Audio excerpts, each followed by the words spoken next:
There we fucking go. Hey, hi, hello, welcome back. Recording Alexandrian Codex. Don't know why I wasn't recording. Fuck only knows. Where's my audio at? God, I can't see. Well. Good morning. I have awoken. I have watched a stream. I have read many news. I have eaten 3 donuts. 3 whole donuts. I have not taken a vitamin. Probably should do that. I'm gonna forget to do that until like whenever I go to bed, probably. Or the next time I'm in the bathroom. I live a very healthy lifestyle. Thank you very much. It looks like some folks are on, but I don't want to send out DMs being like, Black Game, what are you up to today? I don't have it in me today to be like, hey everybody, let's organize a thing. You know what? I'm open to it, which is why right now tabs out, double checks Discord. Yes, I am on Discord in the streaming channel. So if people want to jump in and be like, hey nerd, you want to do something besides Minecraft? I can be like, yeah, sure, I guess. But otherwise, I'm not actively being antisocial. I'm passively being antisocial.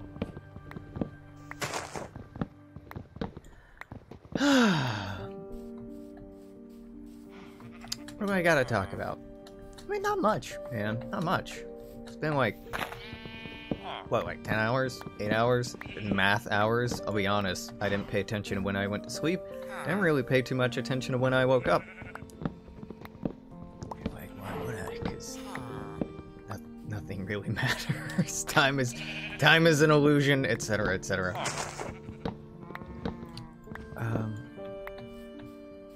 Wow. Really not remembering my dreams? That's pretty remarkable. I think we've quite an impression on me. Can I help you with something, sir?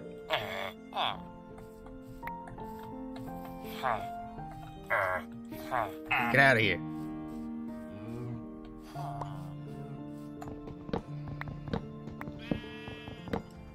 Nope. I got nothing. I'm just here to vibe. I'm being honest. I have no profound feelings. That's a lie. I have no specific profound feelings which I aim to espouse today. I'm not awake yet.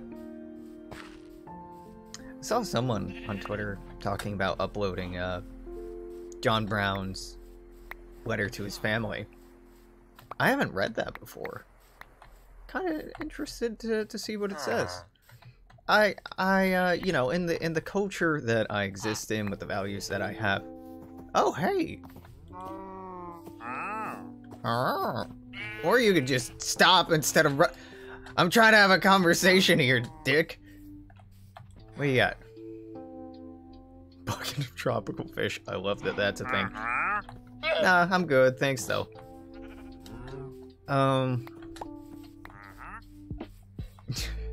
I love the villagers. I love their fucking weird sounds. Yeah, John Brown, very interesting figure. You know, he's kind of demonized in American public education. It's like, well, yeah, he had the right idea, but the way he went about things was bad and wrong. He should have just voted slavery out. What?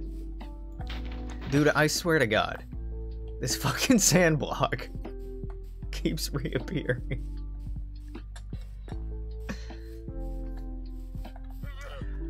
There it is. American education system really ingrains in young people, children in this country. If there's a problem, go talk to someone in a position of authority and wait for them to fix it. Don't do anything yourself. Just wait for someone to come help you. And there's not really a moment where that kind of methodology, that kind of message is transitioned to, okay, hey, you're an adult now. You need to start taking responsibility and taking care of other people.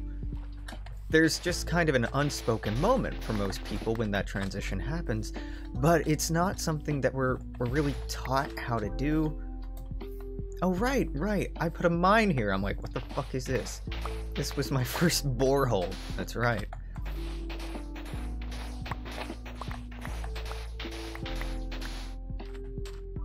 And to me, this kind of intentional lack of education, lack of instruction, has lent itself greatly to the often very juvenile, immature attitudes that a lot of Americans espouse when it comes to politics, particularly like electoralism. Just vote! Things would be different if you voted. Don't do anything directly yourself, or like organize, or like do anything. Just vote. You just gotta trust in the system, or like don't act like you know better than insert politician here. They're smart people. Yeah, they're smart people looking after their own self-interest. And they're bad people. Really, I'm just trying to rationalize giving an excuse to people who aren't radicalized, to people who are still clinging to this very romantic idea of what the United States is and what representative politics is about and how to participate that in a healthy and effectual manner. I'm trying to be generous, I'm trying to be considerate, like, they're all just a bunch of big babies who were failed by the system and intentionally brought up in a way to engender this kind of attitude and practice, or lack thereof. And, you know, with that understanding, perhaps I can engender in myself some greater degree of patience or compassion. Not making excuses, just trying to understand where people are at, so that we can use that as a springboard for working and moving together in a, like, forward, progressive, leftist trajectory. But at the same time, I am struck, just again and again and again, exhaustively, I am struck by just how juvenile, immature, irrational, unreasonable, scared, frightened, and, like, lashing out in that fear so many Americans are. Whether we look at the incredibly inhumane way that people treat customer service folk, whether we look at the kind of entitlement that's just deeply engendered in our system, and specifically, I'm speaking to people of my class and my racial background because, you know, I feel safely qualified to make those assertions and qualifications and generalizations, right? So I'm going to be very specific here when I'm talking about immature older people. I'm specifically talking about white boomers. And even their children. And frankly, some of my own generation are this way. Their libs, particularly. There are some incredibly out-of-touch young liberals out there. Popularly,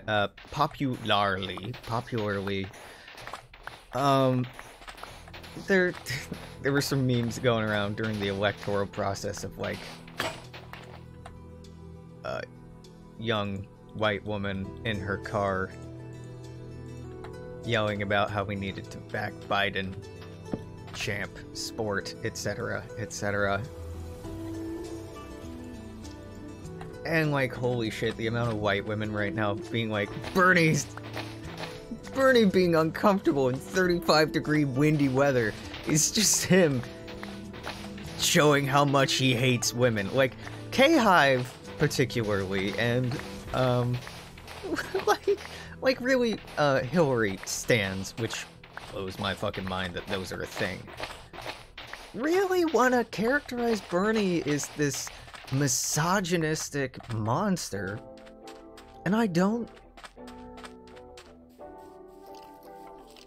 You know, I don't really understand it. I think, or I feel like there's some need, some internalized need to be in the role of a victim in order for them to feel comfortable in criticizing someone.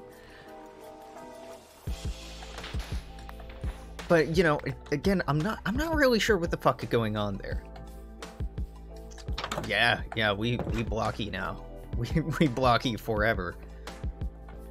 Last night, I kind of reached the point where I'm like, you know, if I'm playing Minecraft mindlessly for hours by myself, might as well subject the world to it.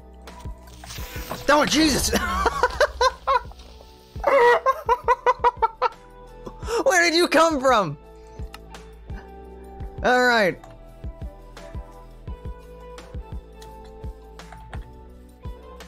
You know, that was incredible timing. That was incredible timing. Where did that...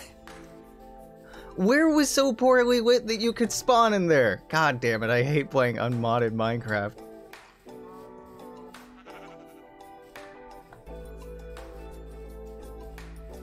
Yeah, I only went for like an hour and a half last night because I started after midnight. Where did you even spawn, you motherfucker? You... Oh, Lord help me. Sure do love how creepers work. Not at all a frustrating mechanic. It's like, aha, wouldn't it be funny if they just exploded boxes of inventory onto the ground? Wouldn't that be fun, fellow gamers? Wouldn't that be fun? Oh, okay. Frick off. The fucked up thing is... Where did that even fucking spawn? Did it spawn above and drop down? It may have. Did it follow me in? It may have. This is why culture gamers disable mob griefing and keep inventory on? Yeah, but I don't wanna. I'm a hardcore gamer. Take my gaming very seriously. Where the fuck is the other chest? Just gonna have to remake that, huh? Yep. Alright, fair enough.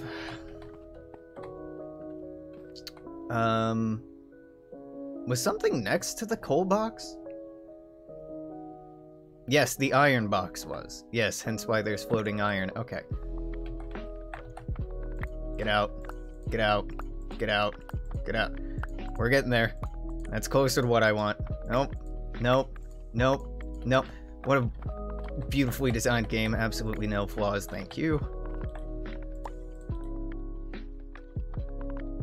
Do do do do do do do. Get out. Get out. Get out of my house. Bop bop. Bop. Okay.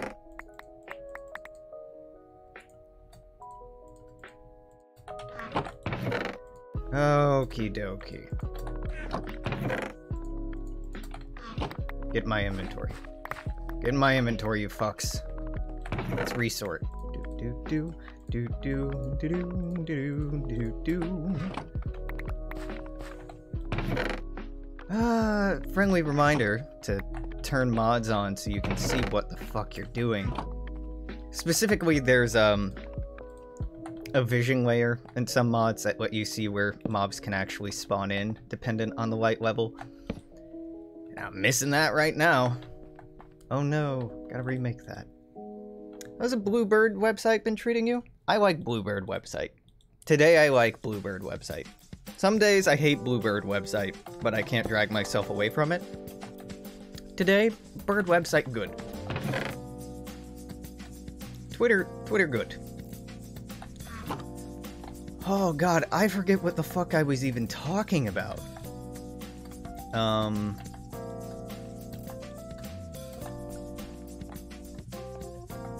Nope. Nope. Nothing like a a creeper just to make brain shut off. Yeah, I like modded Minecraft too, but the idea was, and still like vaguely is, maybe I'll play with other people and I don't want to have to explain how to install mods. And also I didn't want to go through the trouble of like sorting through, ooh, this mod looks good, or ooh, what's this one like, and oh, are these compatible? I was talking about this a little last night. I just kind of sick of sorting with mod compatibility issues in like every game. So yeah, I'm pretty happy to just like, you know what? Give me a base game that's like pretty decent, and I'll roll with it. Or, you know, I may get bored of this and mod the fuck out of it. What, Alex? What the fuck are you doing? How did? This is not the first time I've gone somewhere where I've clearly been before and found iron. Did iron do something bad to me? Am I ignoring it? Are we on bad terms? Okay, this is driving me crazy.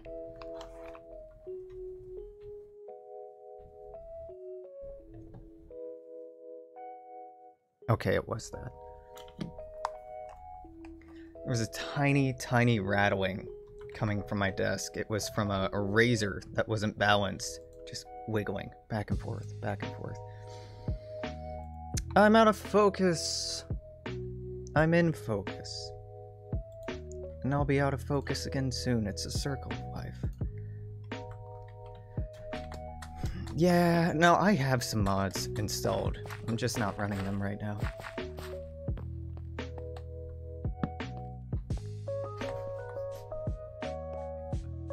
You know, in retrospect, I really should have seen this coming.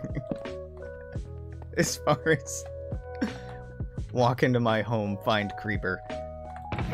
Really does seem like it was a long time coming, but you know, that's okay. Iron, PvP, cobblestone, BBB. Beautiful.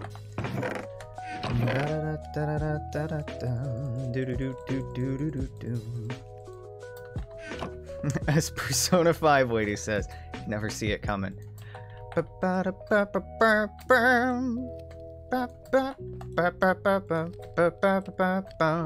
You know, I had never played the Persona games until very recently.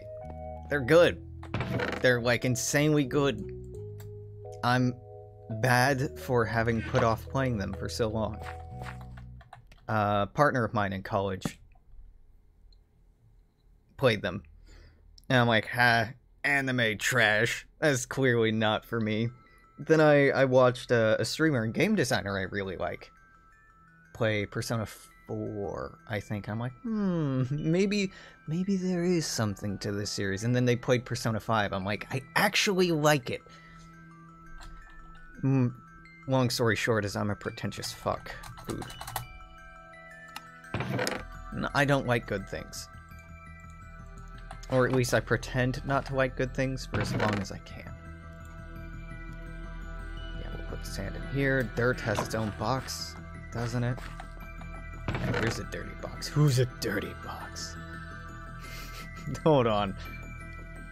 I hope your box isn't dirty. If it is, maybe not the right time for that kind of talk. I'll be real with you, Oak Sapling. I don't care for you. How important is the time management aspect? Is fairly important. That's something I always fixate on way too much, if I'm being honest, especially with Persona. If you're unaware of what I'm talking about, I mean, obviously, premarital handholder knows what I'm talking about, but just for posterity. The Persona series, which is an offshoot of the... Oh my god, I forget what the series was called. I'm a bad weeb, and you know what? I'm okay with that. Don't want to be a good weeb. It's a tactical role-playing game where you play usually as a high school student. The entire premise is there being worlds of cognition, i.e. like our shared reality, what people agree to be true, and the way that our thoughts, preconceptions, perceptions, etc., form that for good and for ill, that we all put on facsimiles or personas around one another, that we have an inner self, an inner conflict. It's all very, not Freudian. He was short, he was bald, oh my god, don't remember. You use these inner selves or these inner aspects to fight cognitive creatures, to rework people's cognition for good or ill, to like fundamentally change who they are as a person. You go inside of their fucking id, basically inside of their personality, and rewire them from the inside out. It's a fascinating concept. And the series explores, is this a good thing? Is it a bad thing? This kind of power, can it be responsibly used? Or is the best way to engage with this sort of power and potential to not use it at all? And also, it's a game about, you know, growing up, and it's very queer, though Persona 4 was, like, trying very hard not to be queer. Persona 5 tried a little bit less. Good weebs like Evangelion. I've still never seen Evangelion. Never seen it. Never seen it. The closest in proximity I've been to that series are like the memes and cosplay and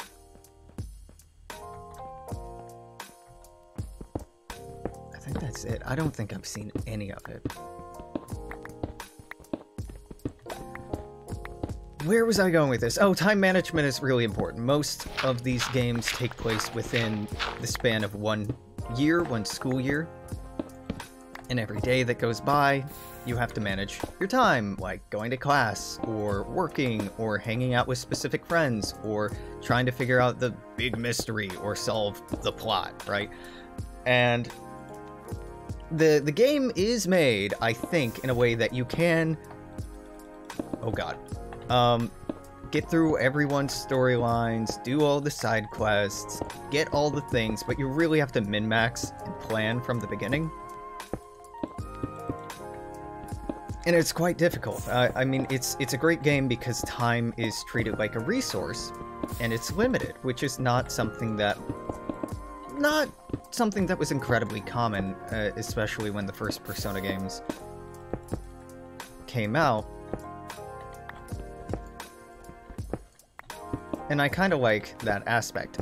On the other hand, it can be fucking infuriating getting to the end of the game and being like, I just needed to hang out with guy who turned out to be evil, who was like clearly evil from the beginning, but because I didn't get my relationship maxed out with him, I can't level up this persona to be this other persona, and because I can't do that, I can't unlock all the personas in the game. Means I can't 100% the game, which means I'm gonna have to start over a new game plus, and that's definitely not where I left off with Persona 5. I've also watched Guy jerks off to comatose chick in a hospital room scene like 25 times through memes, but that's about it. Don't recall that. Don't recall that. I know Shinji getting the fucking robot, and that's about it. Oh no, I also know Congratulations. And really, at this point, I've seen enough memes. I'll level with you. I haven't seen Akira. This is how much of a, like, staunchly anti-weeb nerd I am. It's like, I like anime. I like Japanese games. I like Japanese art and Japanese history. I hate weeaboo culture. I hate American weeaboo culture. It is incredibly off-putting to me. Just like the infantile fascination and fetishization, I hate the, like, This got triggered the other day. Haha, triggered. By an ad on Facebook that was for one of those, like, snack crate companies. Like, yeah, sign up with us and we'll ship you a bunch of wacky Japanese snacks. I'm like, I hate America. I hate white people. This is a mistake. This is all a mistake. Just somebody go back in time and kill Columbus. Kill Columbus. Convince people there's just a black hole on the other side of the Atlantic. Not to go. Just undo all of this. Yeah. Yep. I liked Dragon Ball Z when I was a kid.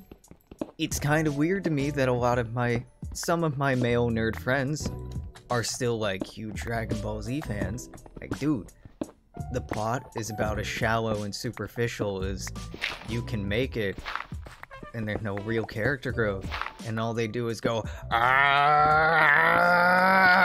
for like 1.25 times the increment of last season, and their hair grows about 5 more centimeters and is slightly more yellow. And oh, they have a kid now, and the kid is like God, and all the names are based off of food, and the plot really mirrors some myths and legends, and it's probably like just a direct ripoff. And like, there was some Dragon Ball, the original series Dragon Ball, pretty cool, but the fact that it all pretty much derives, like, the character archetypes and personas all rip pretty directly from Chinese mythology. It's just like, once you realize that, I forget what the Chinese classic is off the top of my head. Haha, bad history nerd. It's just another retelling of a retelling of a retelling, and it loses a lot of its charm there. Has Dragon Ball reached the child of MC stage yet? Probably. I mean, I don't know, but I want to say yes. Maybe not. Japan, capitalism in its purest form. Gringo college dropout with a minimum wage job. I'm coming! Yeah, that's about right, yeah. You know, and I don't take a lot of pleasure raining on other people's parade. If something makes you happy, okay. But I like raining on people's parade, and sometimes you being happy is bad. Okay, I'll just say it. Fuck you. Fuck your happiness. Why are you mad? I'm right.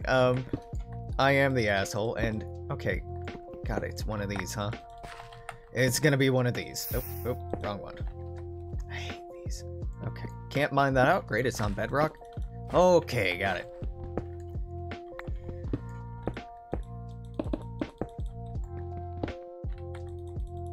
What have I been watching lately? Let's try shifting what I'm thinking about so I can talk about something in a positive light. Okay. What did I watch last night? I watched stuff on YouTube. I've been watching a lot of Isaac Arthur. You know, Isaac Arthur's... Nope, I'm just jumping straight into critique. His older stuff is really good. If you haven't watched the YouTube channel Isaac Arthur, Science and Futurism with Isaac Arthur specifically, you should check it out. He's a very cool guy. He's a bit moderate and centrist in his political views, but very intelligent guy, very well versed in science and futurism, has some great talent for communicating very complex ideas in very understandable ways. I mean, watching his show is basically like taking a introductory college course in astrophysics, which I love, so I think it's a great time. Talks about things like terraforming, or colonization, or aliens, or technological development, and the sociological impacts of those, in a way that's not just like, oh, wouldn't this be cool?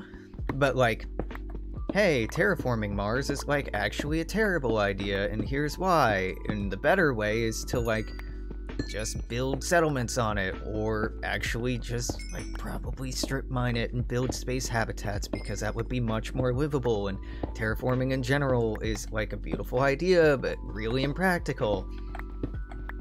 And he, through this kind of very rigorously,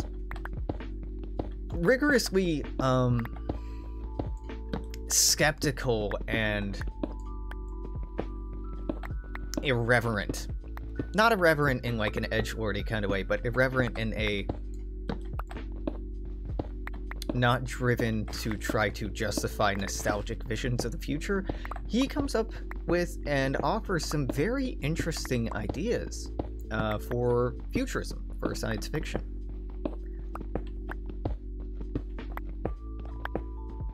Yeah, I've been watching some chess stuff too.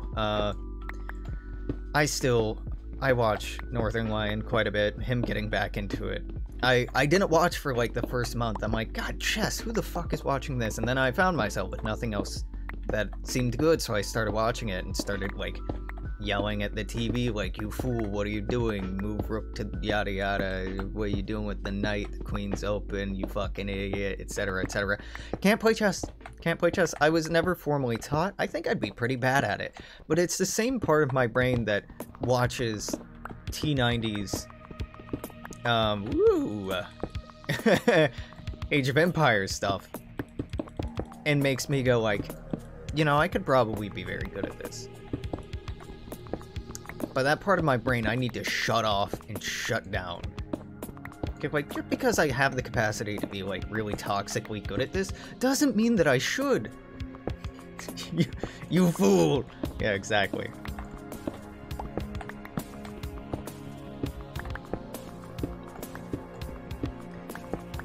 Yeah, I'm trying not to talk too much about Blades in the Dark, because I feel like I'm starting to become insufferable with, like, oh, Blades in the Dark. Y'all hear about this guy, John Harper? Pretty cool guy, makes some pretty neat games. I am a big fan. You get it. You get it. We fucking get it, Alex. Shut up. Yeah, I played Age of Empires when I was like, you know, 10 as well. Hold up. Isn't there supposed to be something over here? No, I guess this tunnel went longer than the last one. I distinctly remember in 5th grade, we were taking a very intro, basic look at, like, early civilizations, or the kind of things that civilizations need to exist. And Andrew, I'm not going to say his last name, Andrew, one of my classmates, made, in retrospect, a very smart connection to the mechanics of Age of Empires, and the mechanics actually necessary in the logistics, and etc, really necessary for civilization to exist in the kind of modern Western conceptualization of it. But at the time, I was like, you know, I didn't have a word for cringe yet, because this is pre-cringe, but I had that cringe feeling. I'm like, comparing real life to Age of Empires, that game is so simple, like, that's not complicated. Because, like, the way he talked about it was, like, it was really complicated, having to manage, like, all these different aspects. But to me, it's like, Age of Empires is, like, easy mode baby RPG or RTS. Like, you want to play a real RTS was how I thought about it at the time. Yeah, my APM is, I'm not gonna lie, it's still pretty good. When I play RTSs, I get incredibly sweaty. Not because I want to, but because my amygdala is like, it's panic time, and it becomes panic time. I do not wish for it to be panic time, but brain goes, panic time. And having that panic set in makes my APM pretty good. And you can see it when I play Warzone as well. Not that I'm particularly good at Warzone, though I am actually pretty okay at Warzone. We've looked at the statistics. We do fairly fucking well. I don't even know what this is. Gold. Gold! I'm in like the top 3% when it comes to plunder games. Now, okay, yes, no one who plays the game takes plunder that seriously, but the fact that I do that well when I solo most of the time, I'm pretty good at looting. I'm pretty good at not dying. It was very weird that's Gravel. Sorry, that's for the Gravel Institute. That's not cobbled stone. I'm pretty okay at the game.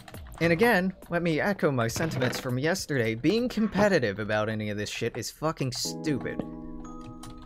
Unless you're getting paid, in which case, be toxic, King. You've earned it. Yeah, while I'm on the soapbox that I will never come down from, I hate this thing where we're calling each other king and queen and etc, etc. I hate it. Dog, I'm a socialist. If I'm calling you king, you're on the bad end of a guillotine. King to me and queen are not words of endearment. I do not wish to give you that classed-ass symbol. Yes, monarch, slay yourself. You get it. It's so gross to me. Like, I get the idea. Well, no, I get it, but it's still gross. It's still gross because it's ingrained in this very capitalist, very hierarchical, very old, rigid worldview that's really lacking in nuance of, let's place them this far apart so if one gets blown up, the other one won't. Of like, why queen? Because queens and kings are like above us and great and like whatever. But also a queen and a king cannot exist without other people suffering and serving them in a way that's like wildly immoral. Not for me, dog. Not for me. We gotta get some intricacies and subtleties in the way that we complement and build each other up. If your friends don't call you Supreme Soviet first among equals, are they even your friends? Asking the real questions here. I just, you know, I don't think... Like, come on. Yeah, get it, comrade. That's a hell of a lot better than get it, king or queen. And, like, this came to mind recently. Someone was asking around on Twitter, like, what's a gender-neutral word for queen or king? So when people are throwing that around, monarch. But even monarch is still kind of gendered. Why do you want it? Dog, you're a leftist! You go with comrade. We have this beautiful word. It's not gendered. And it has really positive connotations. And you're still being like, well, how can I get feudalism to make me feel good and performatively interact with my identity? It's just, I hate it here. I hate it here. I hate it here. Yep. And other news, world is round. Gravity makes things fall, and Alex continues to despair at the world around them. Why did I start streaming? I mean, I'm enjoying it, but I'm also like, I need to... I want to make a pizza and eat something that's not a donut. And I want to take a shower. There's probably like some productive stuff I should be doing today, but honestly, like nothing really comes to mind. So, God, I hate these trees. I hate these fucking trees. These, beautiful. These are great. You just go... and they're done, and they'll slowly disappear. These motherfuckers... The wood spawns up so high you can't get it from the ground level, so you have to work your way down from the top. These are axe destroyers. They look great. But it's gonna make it so half of this foliage doesn't disappear, and it's gonna look bad. If you're Czech, you're Conrad. If you're horny, you're Kumrad. If you're base, you're Comrade. Kudos to you for not going with Cumrag there. Comrade to Cumrag was a thing I was seeing probably like a year ago, and I'm like, man, I'm not here to kink shame, but like, really showing your whole ass here on the internet, huh? You do you. You do you, but whew. Not for me. Not for me. I don't know why that's too visceral, but somehow it is. I really have been thinking lately, and last night I talked about this a little bit. If I were to be as open about my sexual identity, romantic identity, relationships, etc., feelings and opinions and models and etc., etc., etc., as all of my straight friends are, I feel like I would have a lot less straight friends. Or I feel like I would have a lot more uncomfortable straight friends.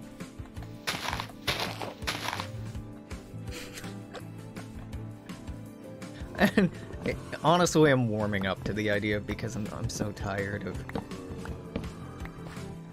straight culture. I tend to be, yeah, a fairly private person. Not out of shame, just out of, like, tone awareness. People can call me Comrade, but they gotta pay.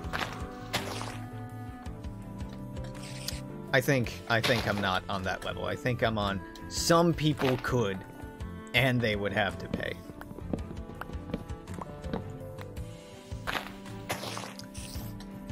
I think sex work is, I mean, while we're hinging vaguely around the issue, sex work is, like, deeply appealing in a lot of ways. Now, I really wish it were more accepted and more commonplace without the, you know, it is commonplace, but I wish it were commonplace in a way that wasn't so chastised, demonized, and looked upon as negatively by our wider culture, at least here in the United States and throughout much of the world. Because, like, dog, who doesn't want to get paid to fuck? That sounds great! And especially if you're not doing it out of duress, if you're doing it because you want to do it, then you can turn down clientele. And just get paid to fuck people you're actually okay or interested in fucking. Sounds great! Like, actually sounds great. Alex, this is the 7th week in a row you brought Peggers is Poggers since it doesn't get you Preggers, a treatise on failed domination to class.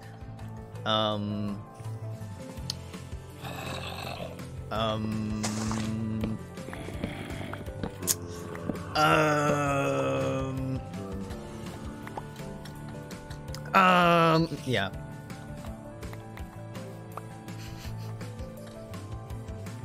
I hate that title. That's how dare you? How dare you?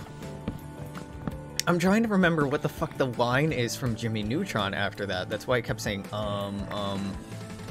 it's, what the fuck is name?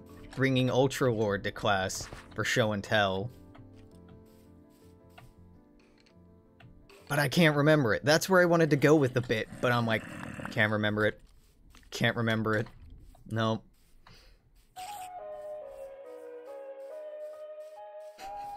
Yeah. Seriously, if I talked as much about my sex life as my straight friends do,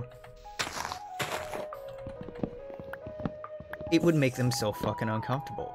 Like, yeah, dude, so I was, like, totally fucking her, right? And it just makes me so uncomfortable to even, like, put on the affectation of the way a lot of them do it. It's just like, why are you telling me this? This is an intimate, private moment between two people that was, like, held in confidence. If she wanted to share it with the world, maybe you two would have, like, recorded it and uploaded it and got paid for it or some shit. Like, they don't want people to watch, but they do want to boast about it, which is such a weird fucking distinction to me. Of course you have it. This is Ultra Lord. No, your meme. This is Minecraft. Yeah, no, fuck you. Oh, is this gonna get DMCA'd? Oh, this is gonna get DMCA'd. That's fine. Come on, YouTube. Come on. Come on. Come on!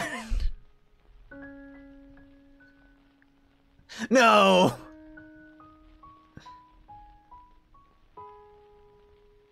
This is a good meme. This is a good meme.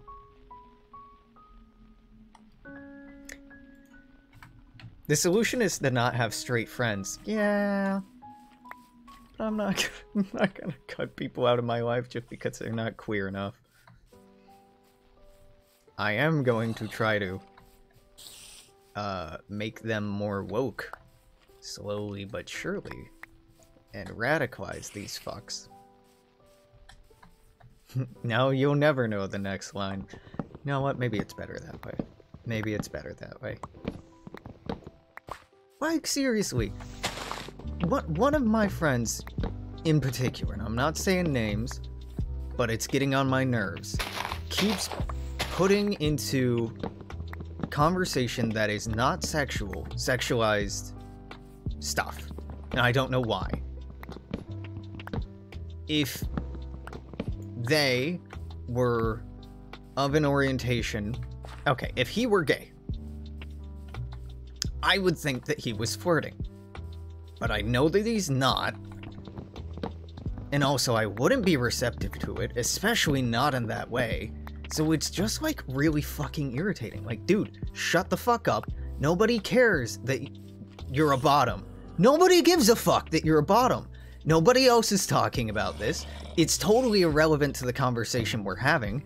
Like, stop. You're making it weird. Quit bringing this shit up.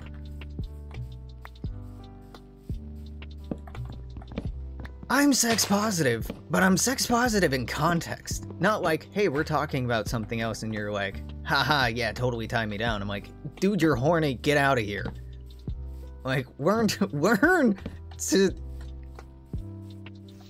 There's a time and a place.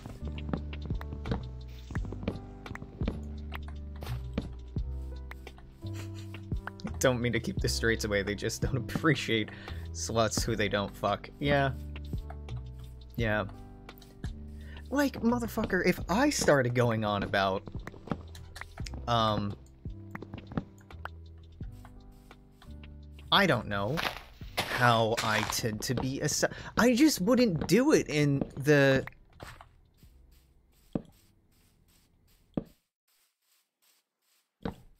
contextless, weird... I don't know what you're trying to communicate kind of way that this person keeps doing it. It's, like, deeply, deeply irritating to me. Like, yeah, man, I tend to be a sub or switch. It really depends. I have a lot of fun with power play. So when I first hook up with a person, it's a lot of fun figuring out, oh, okay, am I going to end up on top? Am I going to end up on bottom? Which do I actually want? Which is it going to play out to be? This is really fun and exciting. Yeah, that's a thing that's hugely appealing to me. And typically I end up being a sub because ha ha ha ha, we don't need to get into it. But I don't contextualize so many conversations like, hell yeah, dude, I love being pinned down. You don't need to know that, you're not fucking me. And if you are, I hope you would known that beforehand. Stop texting me. Nervous emoji. Doot emoji at 3 AM. I don't speak bottom. I am familiar with this meme. I'm like, shit, I have subby tendencies, but I never. I don't... I don't like... God, I'm just kink shaming here. I don't like age play. I don't like baby shit. I don't like mommy, daddy, dom, baby stuff. It's gross to me. That's insanely gross to me. I don't like infantilizing the relationship. I really am very uncomfortable with that in a lot of ways. But it's, like, insanely popular in a lot of, like, I think superficially kinky circles in the United States to play up that side and be like, oh yeah, I'm really into this. No, you need therapy. I say I don't mean to kink shame, and I'm just straight up kink shaming right now, but I got questions. I got questions. More like concerns. I have concerns more so than questions. Daddy doesn't weird you out, but Poppy does. They both weird me out. And this is a thing many of my friends know now. Don't call me daddy. Don't fucking do it. Don't jokingly do it. It makes me so fucking uncomfortable. Would I ever call a partner daddy? I really would not want to. That's not a no, right? And it's important to recognize that's not a no. It's just that, like, I really would not like to. If a guy asks you to call him sir, you're walking out. Yeah, like, same thing, like, I'm never calling someone mommy. Like, fuck, no, that's weird. I don't mean to kink shame people who think that,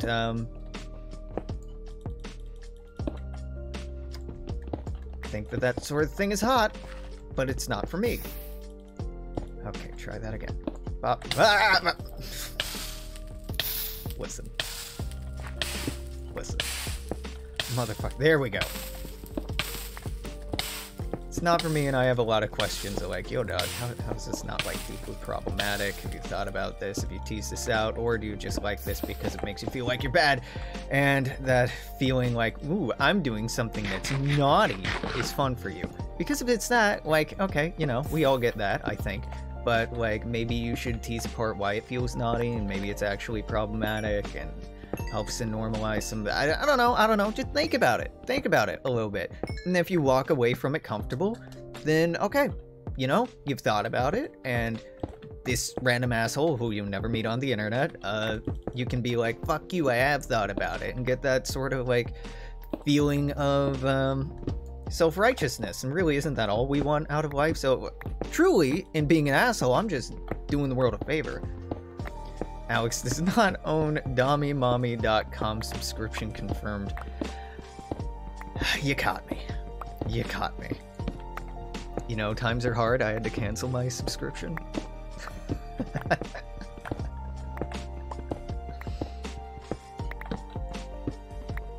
Yeah, I'm kind of even uncomfortable with...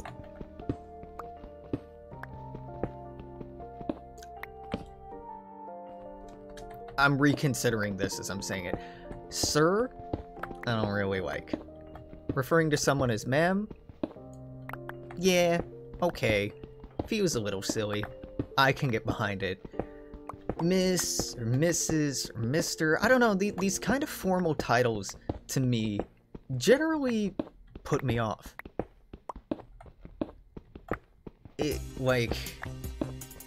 in the same sort of way that, like, yes, queen or king puts me off.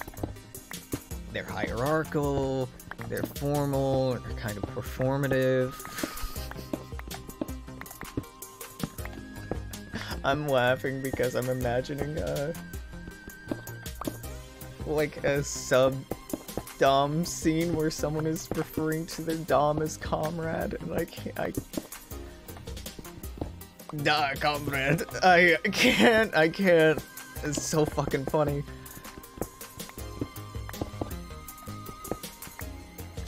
The funny thing is, the only person you call daddy is someone you mod for to tease them for being the biggest fucking sub. That's fair. That's very fair. Oh.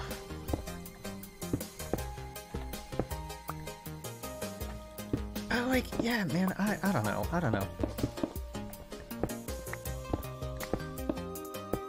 It's weird to me how particularly straight white men in the United States have, in my awareness, in my experience, I should say, like, no fucking social awareness at all when it's appropriate or inappropriate to talk about certain things. Like, they are all just a bunch of full-grown fucking children. I talked about this last night, too. It's been on my mind because of conversations I've been having with people. But particularly given this example I've been talking about of, like, haha, I want to be tied up, pinned down. I'm like, cool. I do, too. I'm not talking about it right now. Nobody else in this conversation is talking about this. When you say this, it just gets an awkward silence. You've done this before with poor reception. Why are you doing it again? Why? Stop, please.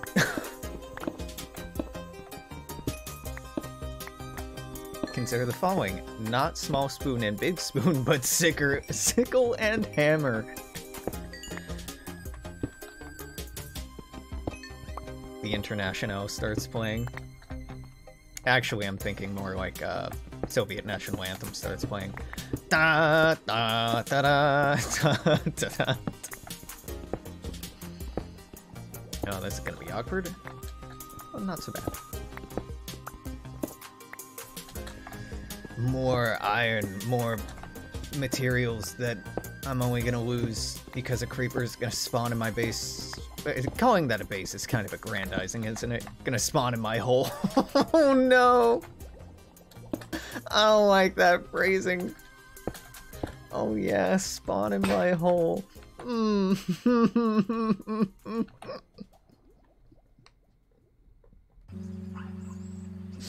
Nope. I don't like that. I do not like that. A creeper will spawn and explode and destroy my belongings. Inevitably. I was trying to be a nihilist, and, nope. Nope. Oh, fuck me. Okay. Also, I say that a lot as an expression of, like, frustration, fuck me, or fuck me sideways.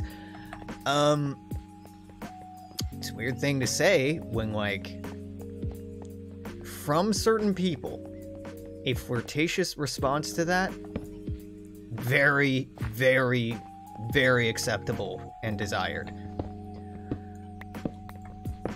But when I first started saying, oh, fuck me, when I was younger, no.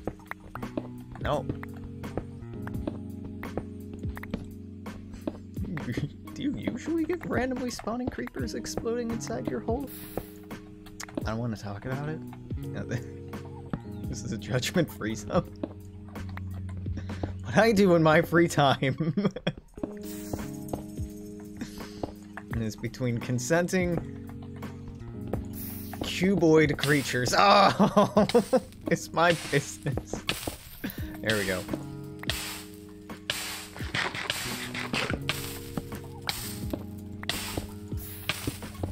Lava bad. Lava bad, actually. Can we just agree on that?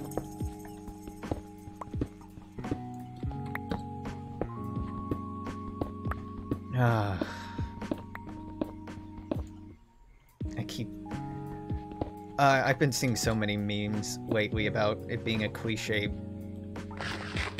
bi thing to do, to like sit in chairs inappropriately, and like, I'm sitting on my feet right now. It's just more comfortable. I don't like sitting like a normal person is fucking weird. Like, yes, I am sitting like the letter H, and this is probably better for my posture, if I'm being honest, but it just feels weird. You're guilty of answering gladly to fuck me often enough to drive it into the ground? I think it depends on the context. I think something else, you know what, I'm just going for the straights here. Straight men. Homophobic jokes being like, haha, I would totally kiss you or whatever. That kind of gay, chicken. It's not okay. It's not fucking funny. Don't do it.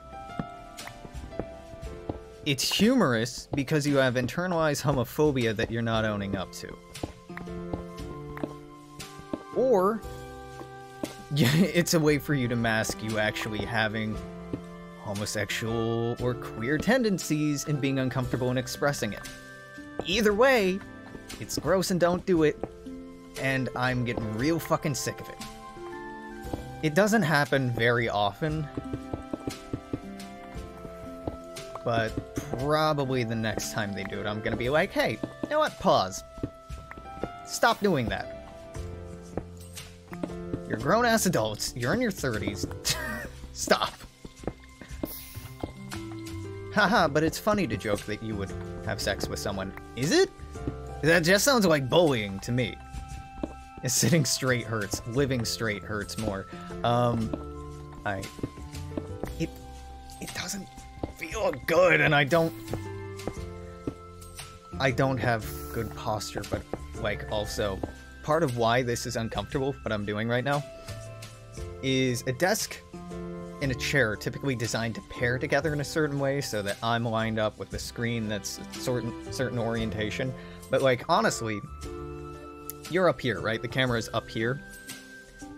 My screen should really be, like, 3 inches lower, like, in the fucking desk for this to be a comfortable angle. Oh lord, that's a lot of...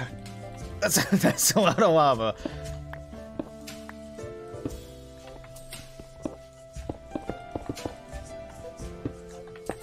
I was talking with someone, and she was talking about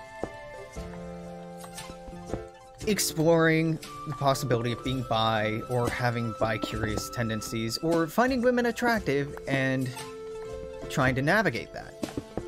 We talked about how the men around her were fetishizing it and kind of joking about it, which made me angry. We talked about how more acceptable it seems to be in American culture for women to experiment and, like, haha, I kissed a girl and I liked it. Fucking Katy Perry we talked about, and I railed on how I don't like Katy Perry, but there's nothing wrong with Katy Perry, it's just that I'm bitter and can't like things. Nothing against her, it's about me. But also, like, in college, and even before college, it was a common experience for women to kiss as a way of flirting with men. As a way to, like, peacock and show off for the men at the party. Being like, ooh, isn't this sexy? And that's so weird. That's so weird. Let me do a performatively homosexual act. Something that's queer. Is a performative thing because you fetishize this specific kind of queerness in a way to attract you and make you feel like you can own or access this kind of queerness through me as a conduit. That's so... Ugh. I don't like it. I mean, it's one thing if they're kissing and they're actually enjoying it and it actually is pretty gay, but that's not specifically what they're looking for. It's another thing entirely if they're doing it as a performative act. Like, I don't know, I see a lot of issues with that. Oh, frick. I didn't want that to be that slot. I wanted it to be a different slot. We'll just pop it in here and do this instead. Do-do-do-do. Da-da-da-da.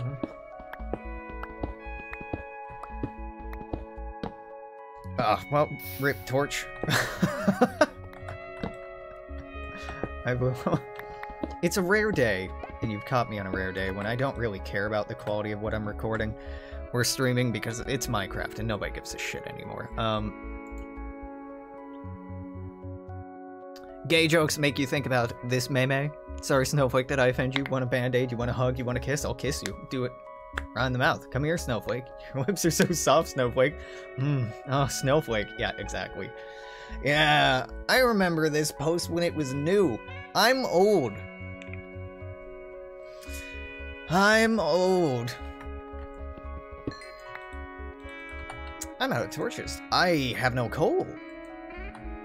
Well, guess I gotta go back to the future.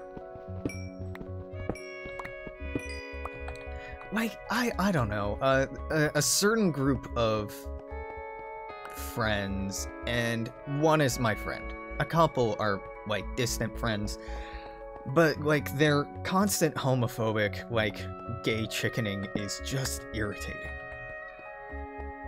Because they've been doing this shit since, like, the mid-2000s. And they haven't analyzed it enough to think about it. Like, they're trying to be more polite. They're trying to be more politically correct. Not just politically correct, they're trying to be more sensitive and not be assholes, basically. But, like, it's taken time, right? And it's quite frustrating. Particularly, we have a shared friend who, in the last few years, started transitioning. And my cishet white boy friend, one particularly, kept being like, back when correct name was dead name. I'm like, quit fucking saying their dead name. No, I get that person's name isn't dead name anymore, but I'm referring to when they were dead name. I'm like, they were never dead name. Quit saying it. It took so fucking long for them to understand. And, like, there's so many things I take for granted of being like, yeah, it's pretty common knowledge. You don't do that because that's rude. And then talking to straight people and they're like, what? I have no social awareness or emotional awareness whatsoever. What do you mean that's rude? I've never had a thought in my life. Gay chickening is all fun and games until someone actually sucks a dick. No, it's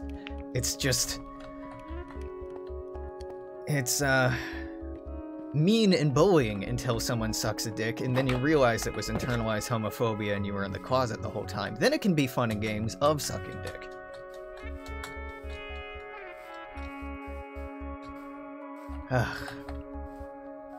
Like, one friend, another friend, Nate, I'm gonna call you out specifically here, because you know you did this, would, especially when he was younger, just be like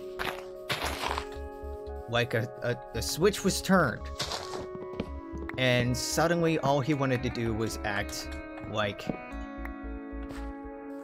flamboyant and flirtatious in a very cliche kind of gay way. But when he was straight, you know, whatever.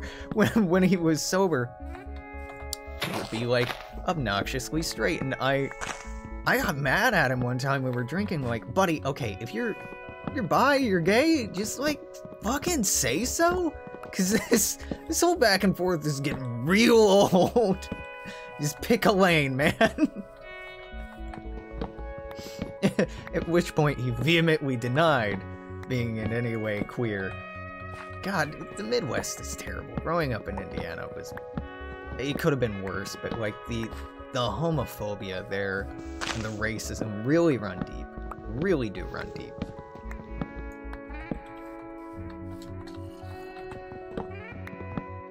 Good friend of mine, good guy. But a product of his upbringing and our culturing.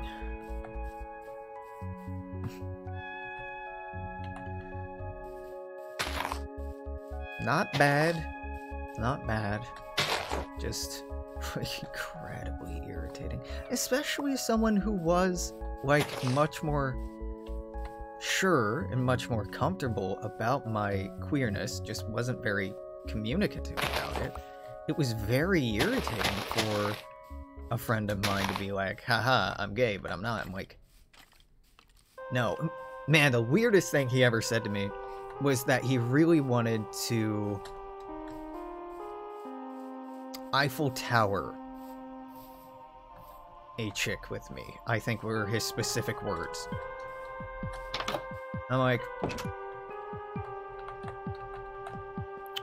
okay, I didn't ask. Why are you sharing this information with me? Like, I don't want to have sex with you. I don't want to have sex with another person with you.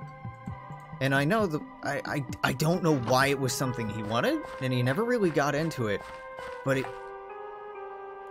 I saw that on the right-hand corner of the screen. I'm like, Jesus Christ, what the fuck is that? Squids are terrifying in this game. The weirdest fucking thing.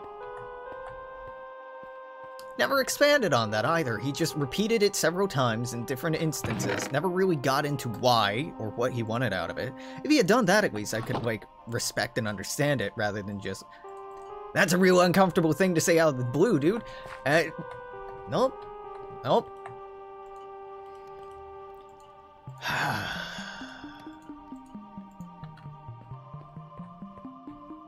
Yeah, okay. An Eiffel Tower is a term I don't really use. It's when you have three people having sex, one person penetrating somebody in the middle, and the person in the middle performing oral sex on the person on the far end. And the two people on either ends high-fiving, making an Eiffel Tower, like, triangle shape. I don't really get it. I don't get the appeal.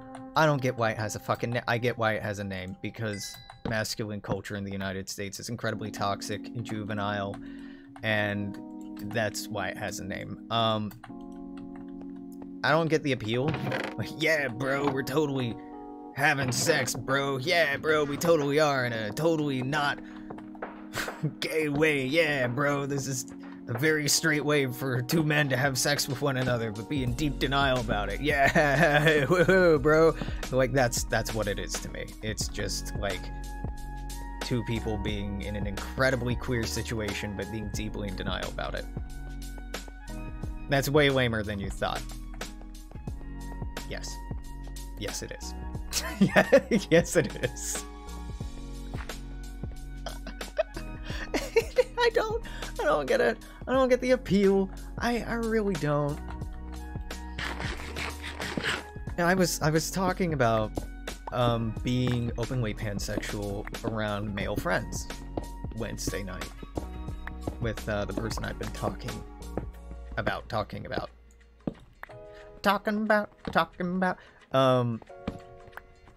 It sucks, dude.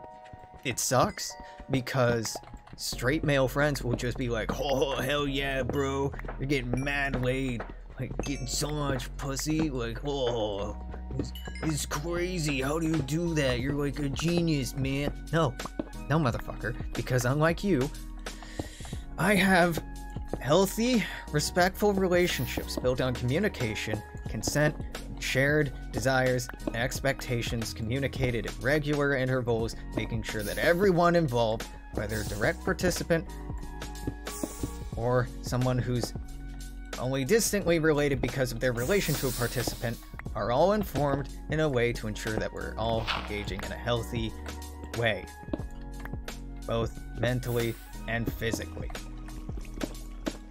But that takes a lot of ownership of, like, feeling and fucking sexual activity. That, healthy relationship couldn't be me. I mean, okay, fair. Same on occasion, but generally, that's the idea, right? It's not like I'm getting laid and just, like, having sex with a lot of people and that's it. No, it's I'm communicating with people. And sometimes those communications are really hard, like, hey, I'm feeling jealous.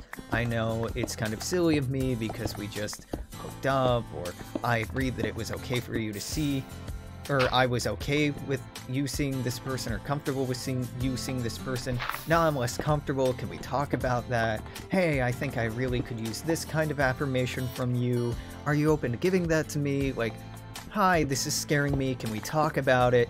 And not just with one person, but with everybody that you're boinking. I mean, some to varying extents if things are more casual, but maintaining a romantic, emotional, and sexual relationship with multiple people at one time, just a lot of fucking upkeep. Which is worth it. If you love them, if you care about them, it's absolutely worth it. But it's not just like, haha, free love, baby! And I hated the reception from my straight friends when I first started telling them, like, hey, I'm poly.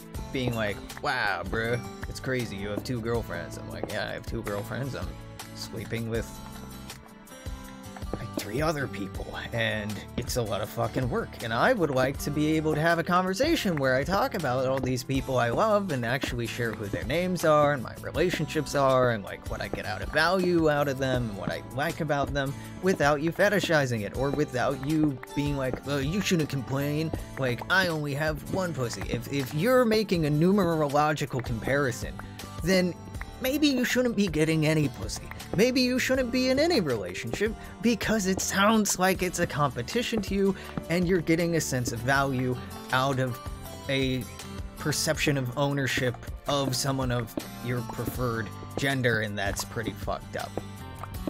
You could never do poly, can barely handle the emotional anxiety boinking 1 person at a time. That's totally fair. That's totally fair. Yeah, I get that. I very much get that. Like, there are times, like right now, where I couldn't handle having...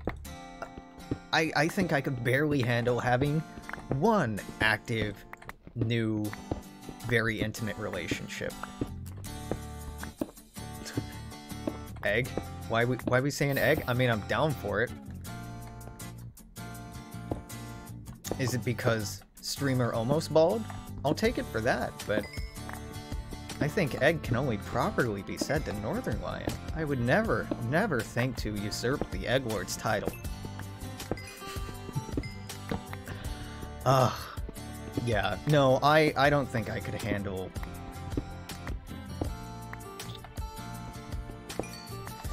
being in a relationship with a lot of people right now. Don't think I could.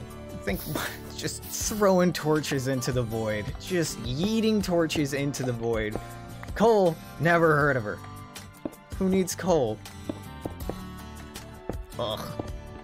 Nope. In the past, though, like, at certain points, I was concurrently having relations with...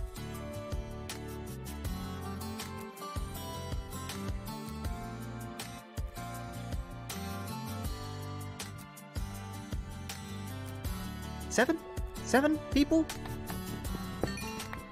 And let me tell you, that was a fucking mistake. That was way too much work, and I didn't do the work, and a lot of people got hurt. Myself, a lot of people I love, a lot of people I cared about, we were, to be young and banging too many people. Random egg brings you back to queer Twitter circa 2014. Yeah, honestly, that was my first thought too, is like, egg is a trans person before the egg cracks and they realize that they're trans. That's where my brain went to. But then I'm like, wait a minute, this is Twitch. Egg means bald person. Hold on. Let me code shift here.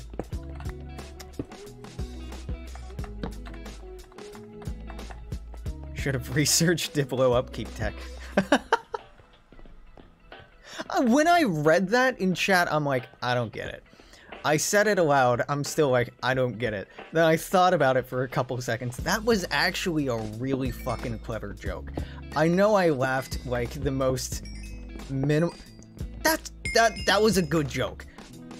I know it probably is not a good endorsement for a joke where I'm, instead of laughing at it, being like, that was clever. But that was clever. I don't get it. Because in EU4, if you have too many relationships or too many royal marriages, it starts costing you bird mana, and you can accept new ideas and traditions to keep that bird mana so you can get Diplotech. That's a smart joke, and just honestly went over my head the first time I read it.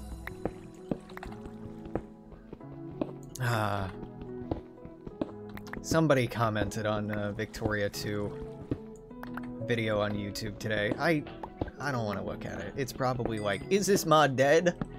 Are you still working on this? Actually, no. That's what my anxiety is telling me, because I just don't want to work on it right now, because the world is a fuck, and it's depressing, and like, I don't really have an end game state that I want to get it to. Like, I have some feelings about where I want it to get to, but I'm really lacking the motivation to engage with that kind of emotionally draining work right now.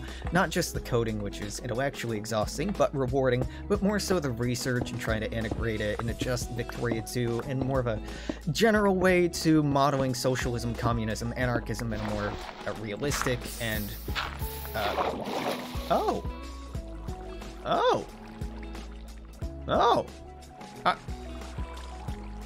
Alright. Alright, shorty. Alright. Okay. You do that. Thank you for the water. Oh, fuck. Can iron break obsidian, or is it only diamond? I think it's only diamond. I think iron can break it, but obsidian... Well...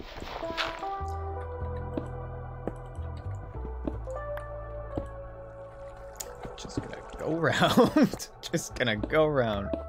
Water in my lava-covered stream? Yeah. What? Where was that water block? I guess there's just like a single vertical column of water here. I am under the ocean, where I am right now, so the water does occasionally permeate all the way to the ground layer. You know what? That's a great point. There, now it won't. How far does this go? This is unironically a jam.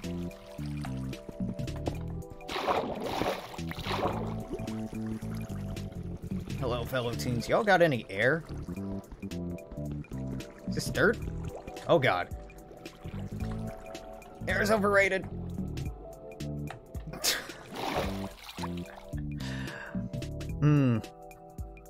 Speaking of Native Americans in Vicky 2. Uh-oh. Did you... Okay, where I was gonna go with that is I have recently seen a thread about somebody making a EU4 mod in the style of Vicky 2. Which, you know, cool, ambitious, I like it, but also their map of North America had no indigenous nations in it whatsoever. At all. No Cherokee, no Sioux, no Navajo, no nothing. And I know I'm using the white people names for them, but I should work on that. They just have it looking very much like colonialist maps at the time, and it's honestly pretty frustrating, because they're creating an ambitious new mod that, you know, I would actually think I'd enjoy playing, but do better. Do better! Like, come on!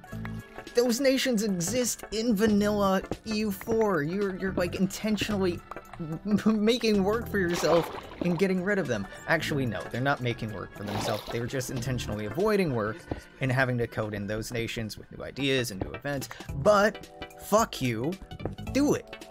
They were really important players at this time. Like, this is... Rah, rah, rah. Been watching a Sioux streamer, and we enjoy telling gringos go back to England. Hell yeah.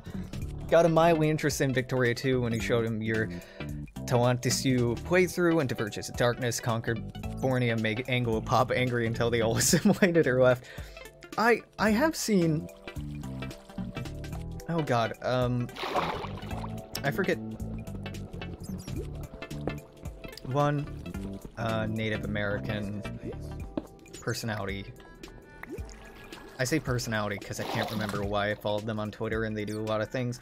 They were playing Victoria 2 for a short while, and they're like, I really like the idea of this game, and then they started playing it, and they're like, there seem to be some problems with this game. And that was really motivating for me to be like, maybe there is some space for my mod to, you know, work and do what I want it to do, but... Yeah. Yeah.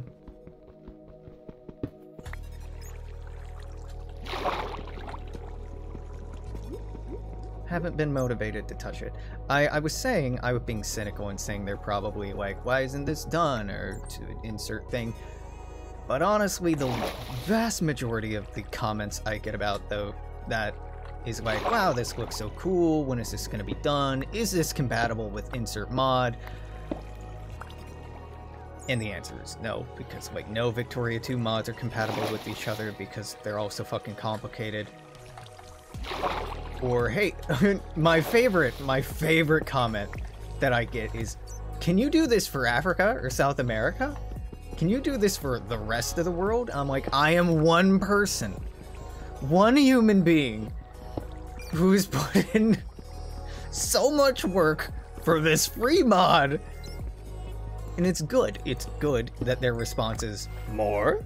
That means they like it, but they're excited about it, and it's, you know, it's striking a chord with them. But also, I'm like, pay me. Fucking pay me. You want more? Pay me. Not you specifically, just someone pay me, please. Because I'm creating okay content. I wouldn't say, like, developer tier content. I don't have that level of expertise or insider knowledge, but... Yeah. I mean, the mod, I want to reiterate this. It's playable. There's a playable game state on the fucking GitHub link in the latest videos. You can go, download it, install it, play it for yourself. It works. You will get an error when starting the game because there's too many fucking nations in HPM where it's like, couldn't generate flags and crashes. Just boot it up again. It'll be like, couldn't generate flags. Then you go into the flag files and you copy over the nation flag and rename it.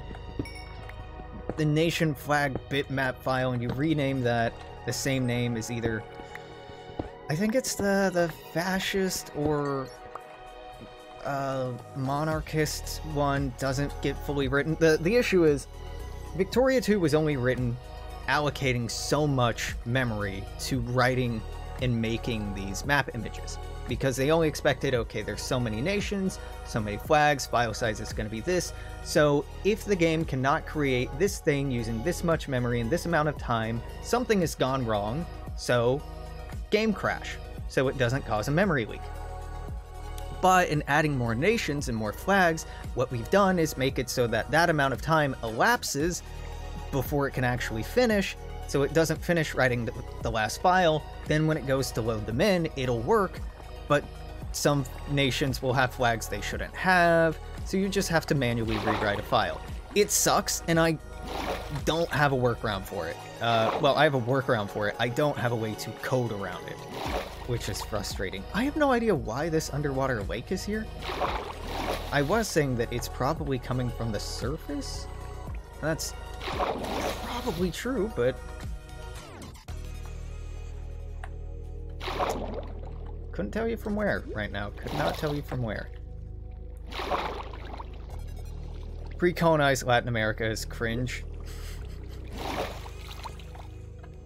Well, I mean, the thing is, with people asking me to include indigenous nations from and indigenous people as nations, I've already added too many fucking nations to the game performance-wise, so it's resulted in this bug. I'm worried about adding more.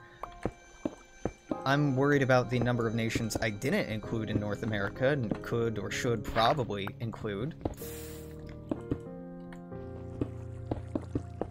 I've honestly considered taking nations out to try to get around this bug that I'm talking about having experienced. So people coming in and being like, we want more. I'm glad you do. I'm really glad you do. And honestly, I do too. I don't know how to get there.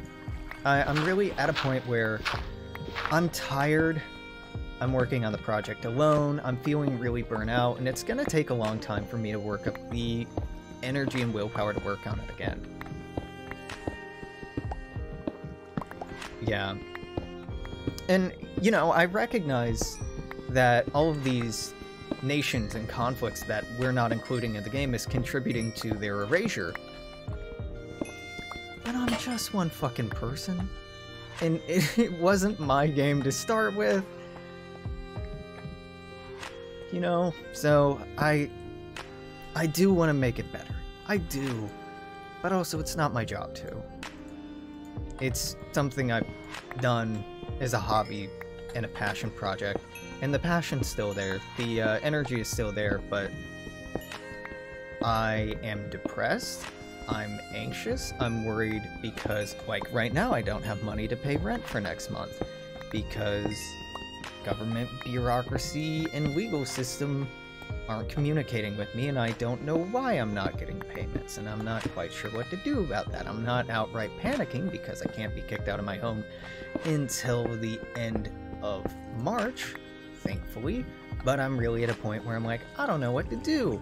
And with the pandemic going on, the protests going on with police violence in my country, I've been a lot more consumed feeling like, well, any productive energy or any communicative energy I have should probably be put to progressive, leftist, revolutionary projects rather than this game modification project, which in and of itself was intended to be, in effect or in some form, revolutionary or leftist and progressive in the way that it might impact people's worldview or understanding of history, which can, in effect, also impact their worldview of the modern world, right? Reteaching history in an accurate way, I feel, is very important for so many reasons. So that, you know, I'm not working on it because I'm depressed. And that's a hard thing to share with people, especially random commenters like, why aren't you working on project? Because me depressed, that's why. Just be based in periphery pilled. I'm like, periphery with the periphery pilled and remove some of the irrelevant German OPMs. Couldn't hurt, right? It could hurt.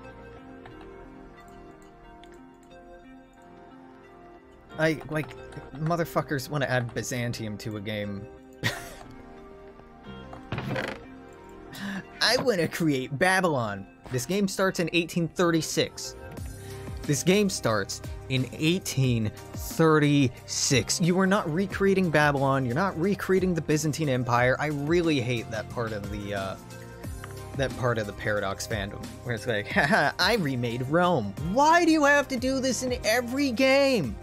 Why? It's not cool. It's not Rome anymore. Ugh. The Western fetishization and deification of Rome is so off-putting and gross. And just the Romanophiles, the Grecophiles, gross, gross, gross, gross. Fucking gross. Not for me. Not for me.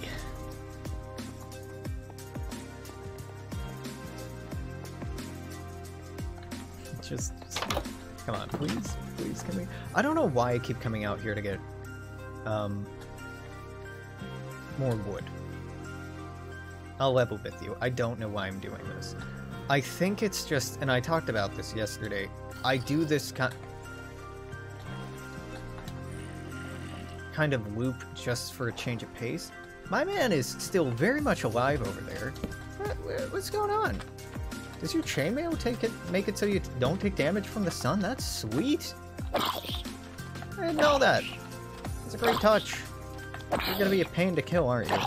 Yep. Neat. Didn't know that about them. What are you doing, horsey?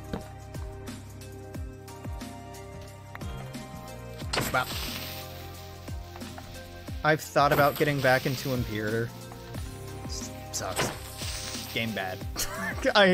Game bad. Time period bad. It's a map painter. It's a very boring map painter. That had a lot of educational potential and has really just squandered it.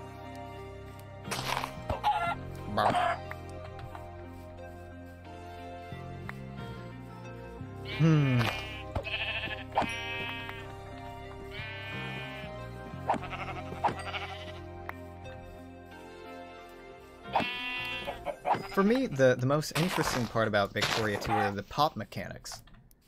Like, in what the designer of the pop mechanics is saying about the world through those mechanics. You know, where are you trying to say through game design? They're saying some very close to woke stuff. It's a materialist system.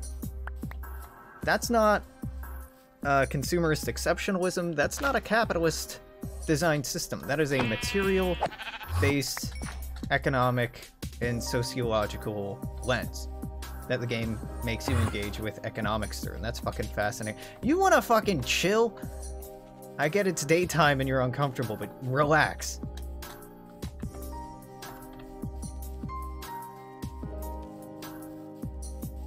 CK3 is okay,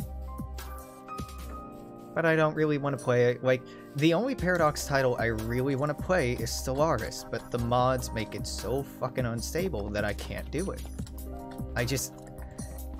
I hate playing 2 hours, game crash, reload at the beginning of a month, play through it again, another 2 hours, game crash. It's so regular, but the crash reports tell me nothing except scope. This isn't correct, but the scope is correct, which means that it's not the scope that's wrong, it's something else that's wrong, and it's a cascading failure that's making it read everything else wrong.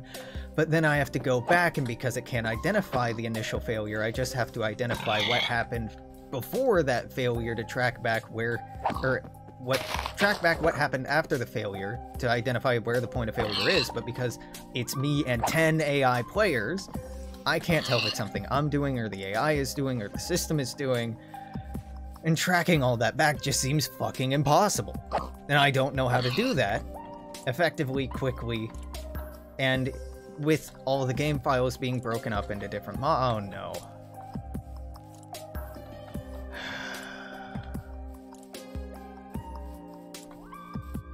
You know, it's your mountain. You can have it. You can have it.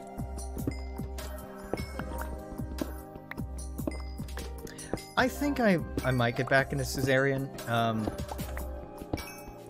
Suzerain, which is so weird to me. It's not Suzerain, because that's not how you spell Suzerain. What did I see out of the corner of my eye? No, nothing. I might. It's a lot of fucking reading. It's fun, and it's so fascinating, but it is a lot of reading. And just given the political climate right now, some days it is a little too real. Which is another reason why I've been veering away from, like, Hoi 4 and stuff like that. Like, man, particularly after the literal attempted coup in my country, all of the Hoi 4, like, focus trees that you can go down to make a fascist America are just, like, in terrible taste, and I don't want to engage with them in any capacity. I don't want to play a game or mod that includes those features, and I get historically at the time period why you would have them, but also, like, you never have to put fascists in your game. You never have to make the Nazis a playable faction. You never have to do that. You can have Germany in the game. Fascist Germany in the game is a non-playable entity, because these motherfuckers did it with Muslim powers in the original Crusader Kings and Crusader Kings 2 when it came out. They did it with mercantile republics and things like that. Oh, you can't play these nations. But I think it's okay to have a World War II game where you go like, you know what? No, this game is not about playing the Nazis. The game is about beating the Nazis. If you want to play a game about playing Nazis, fuck off. I'm really uncomfortable with how many fascists and rampant nationalists are drawn toward Paradox titles. It's not a community I want to engage with or support right now. And Paradox, I feel, is not taking substantial action to meaningfully meet these concerns or address these concerns. Not in community management, not in their product, not in anything but very superficial language. Because, you know, as a business, why would they? Because they do attract that clientele, and that clientele will pay for that experience. And as a business, their obligation is to make money, first and foremost, in a capitalist system, so that's where their concern is. And I don't think that they're bad people or, you know, I'm mad at them. I'm not mad at Paradox. It's not their job to be revolutionary. I'm just disappointed that they're not.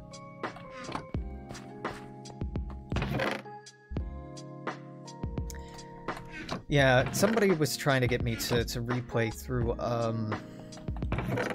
whatever that libertarian bullshit lib darkest timeline horseshit mod was. And they're like, you should play as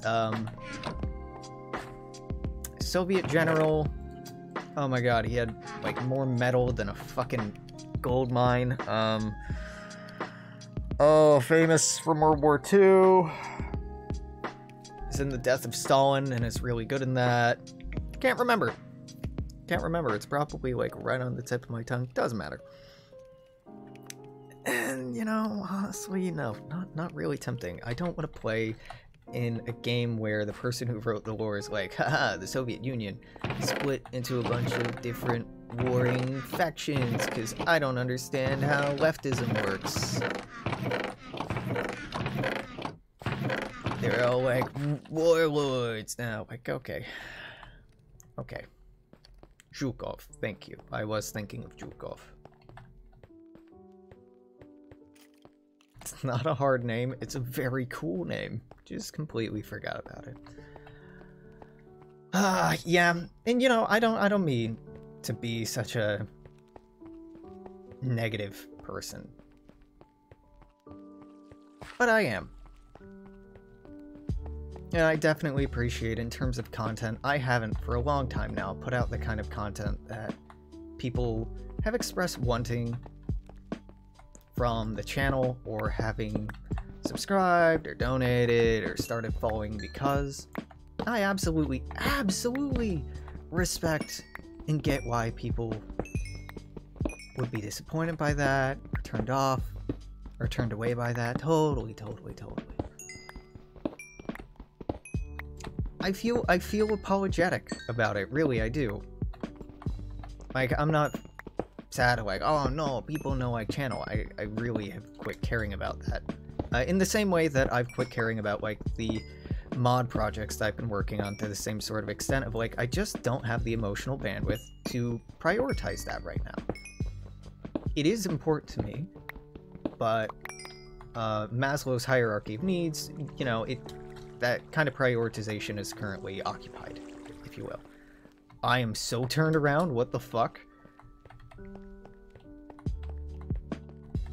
That was interesting. No, it was just had to go through there. I would love to play games that have more broad audience, or more likely, I mean, I'm playing Minecraft right now, which has one of the broadest audiences of history, but it's oversaturated, and like starting a Minecraft channel right now, especially my brand of like, I'm gonna not talk about the game, I'm gonna not react to anything happening on screen, I'm not gonna make this like short, I'm not gonna clip it, I'm not gonna do anything necessary to succeed, you know, big air quotes, succeed on this platform or this form of media traditionally. I'm just gonna do this the way I want to do it, and if you want to hang out, I love it. But if you don't, that's okay, dude. You do you. You do you. You know, do whatever makes you happy. That's, it's not jiving. I think at the time when I was really trying to focus on growing the channel, it was in a large part to show to my partner at the time like, this is a way that I connect and socialize with people. This is, you know, I hesitate to even start saying anything close verging on gamer culture, but, like, this is important to me, and I want to show you that it's important to me and other people, and this isn't a waste of time. What, you know, maybe would have been healthier is like, hey, you don't value this part of me, that's cool. I don't need to justify this to you. You know, I'm so depressed I can't even bother to feel depressed anymore. Yeah, yep. That's very relatable. Many days I'm like that. Like, the world is fucked, and I'm exhausted.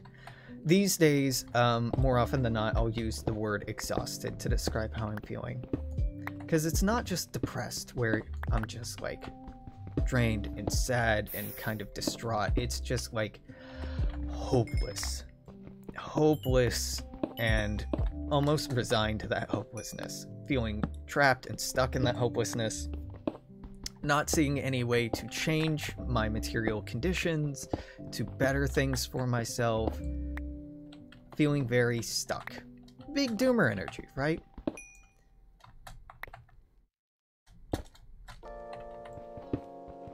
Ugh. God. Lava go. Crackle, crackle. Oh my god. Please stop. Please. Please, I just want some shinies. Just give me the diamonds. Give me the fuck. Ah! Please. Please, sir. Just a smidgen of healthcare, that's all I ask. Oh no.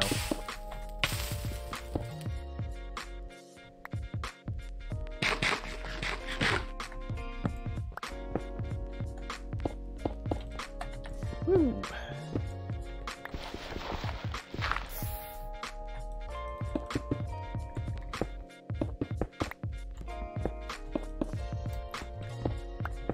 Okay.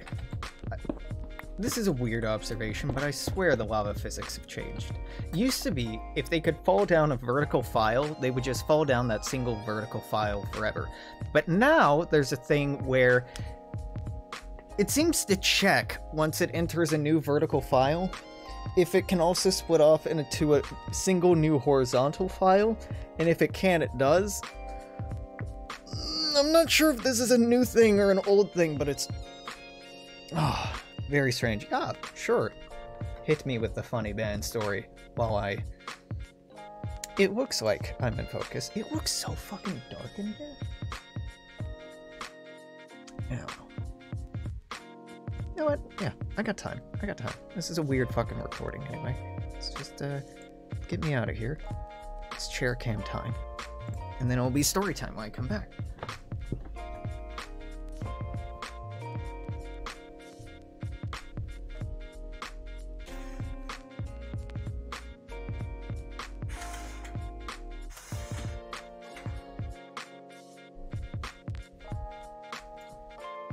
Not that it's very sunny in this city. That like imperceptibly helped. Yeah, not substantially at all. Okay. Good shit, Alex. Good shit.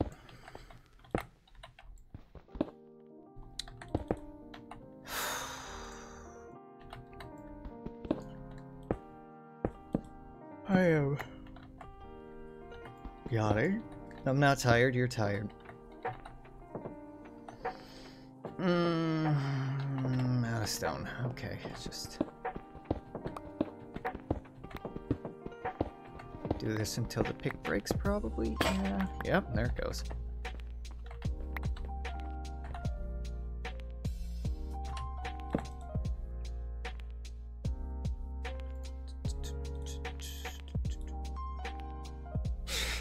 We're in a libtard public channel, politic channel.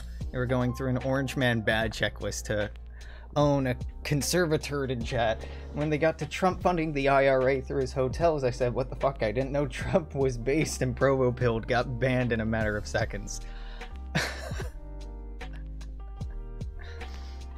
That, you know, funding the IRA, it's not a bad thing, dude. Not a bad thing. I would need to see more on that. I do not honestly believe that Trump supported the IRA. I would be astounded.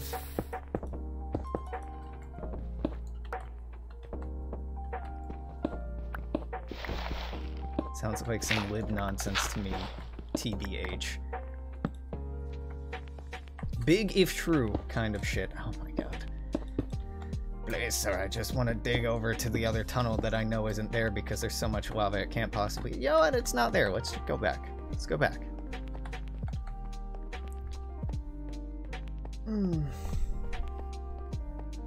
I really feel like I should have aspirations for the day is where I was gonna say, but like it all.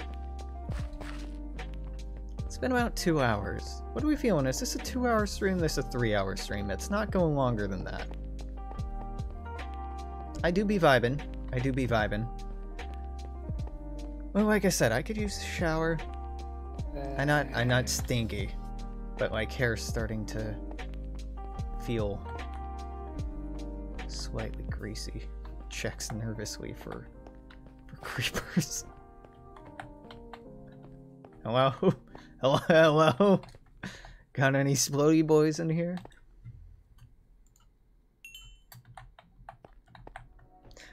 Don't care one way or another if they supported the IRA. Isn't it bad enough for me to get over your natural political apathy?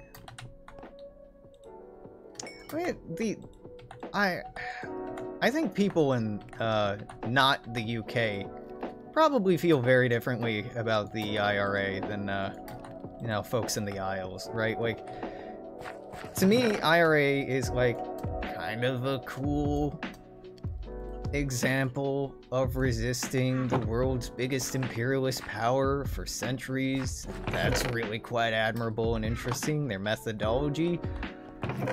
Well, it's not really my place to criticize or aggrandize, right? It's just a historical example. And I get that there's parts of the IRA that are still active because Northern Ireland is still under occupation, but it doesn't feel like my wheelhouse, right? Americans can be very happy to talk about, oh, such and such country is doing this wrong or that wrong or yada yada. I'm not really interested in doing that. I'm not interested in policing other people's, other cultures, so long as they're not, like, you know, doing a colonialism, doing a imperialism, or doing a genocide, right? So, like, personally, for me, like, not my fight, but you gotta love an underdog. And the British sure as fuck were not the good guys of history.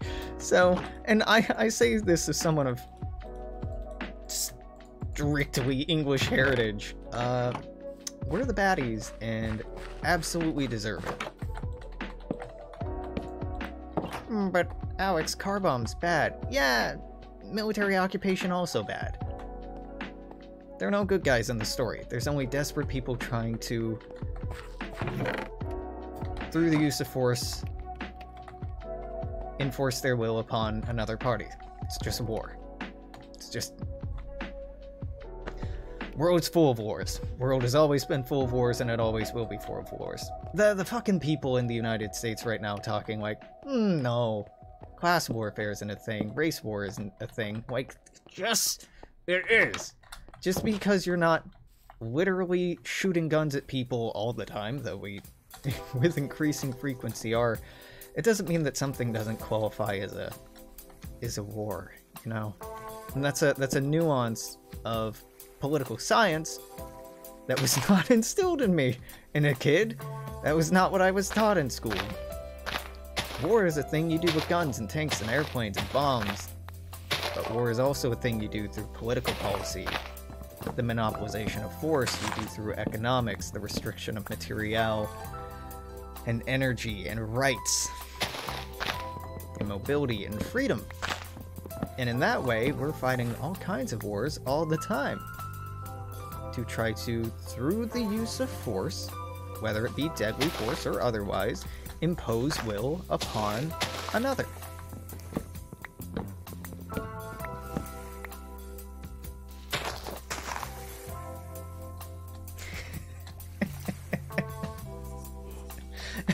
If ETA's taught you anything, car bomb goods and fascists into space. That is a decidedly Spanish outlook. I can't believe that I didn't know about that until this last year. That was in, oh god, I forget where. Was that in the latter half of the 20th century? There was a fascist politician in Spain, I think, in, I want to say eastern Spain, in like near Aragon, or you know, old Aragon, right? It wasn't Franco. No, it was a local governmental figure whose car was loaded with so much explosives that it literally launched it vertically over the buildings to the next block over. At the time, they were describing it as the Spanish space program, I recall. Spanish space program.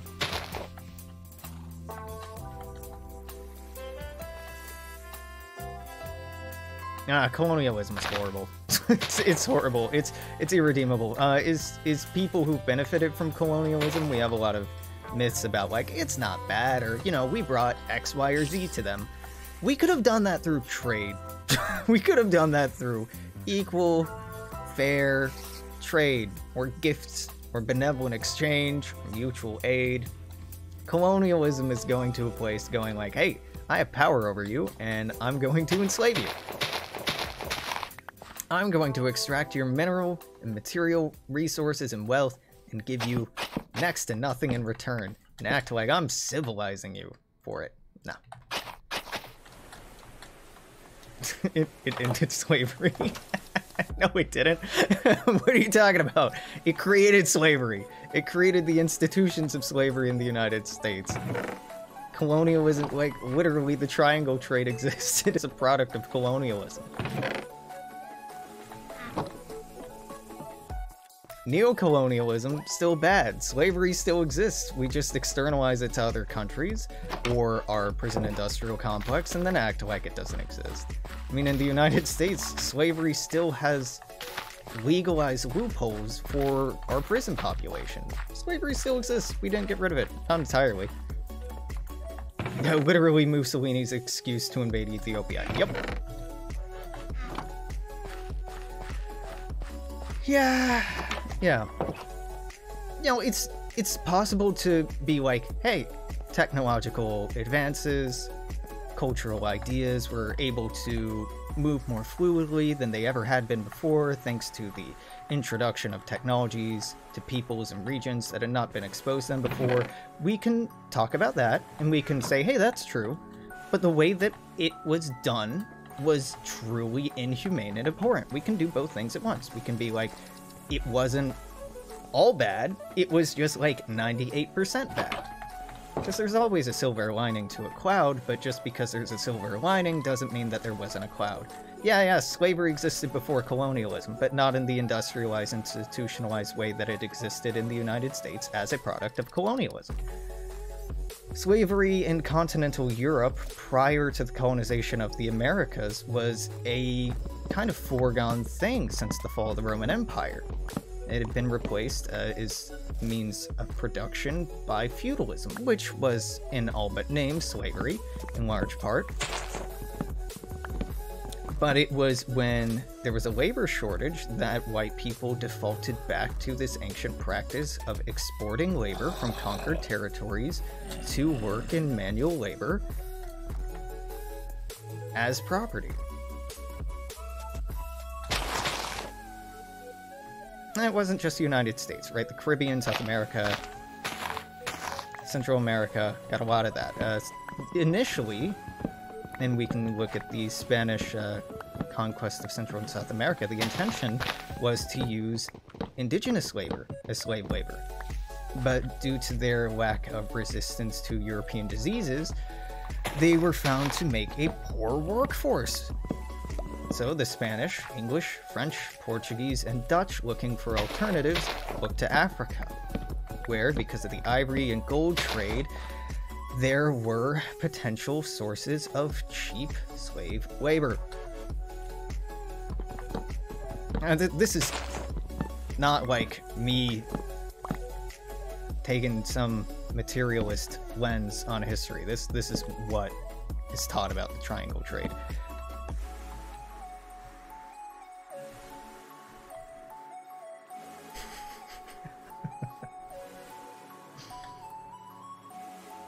Yeah, U.S. history is terribad. Just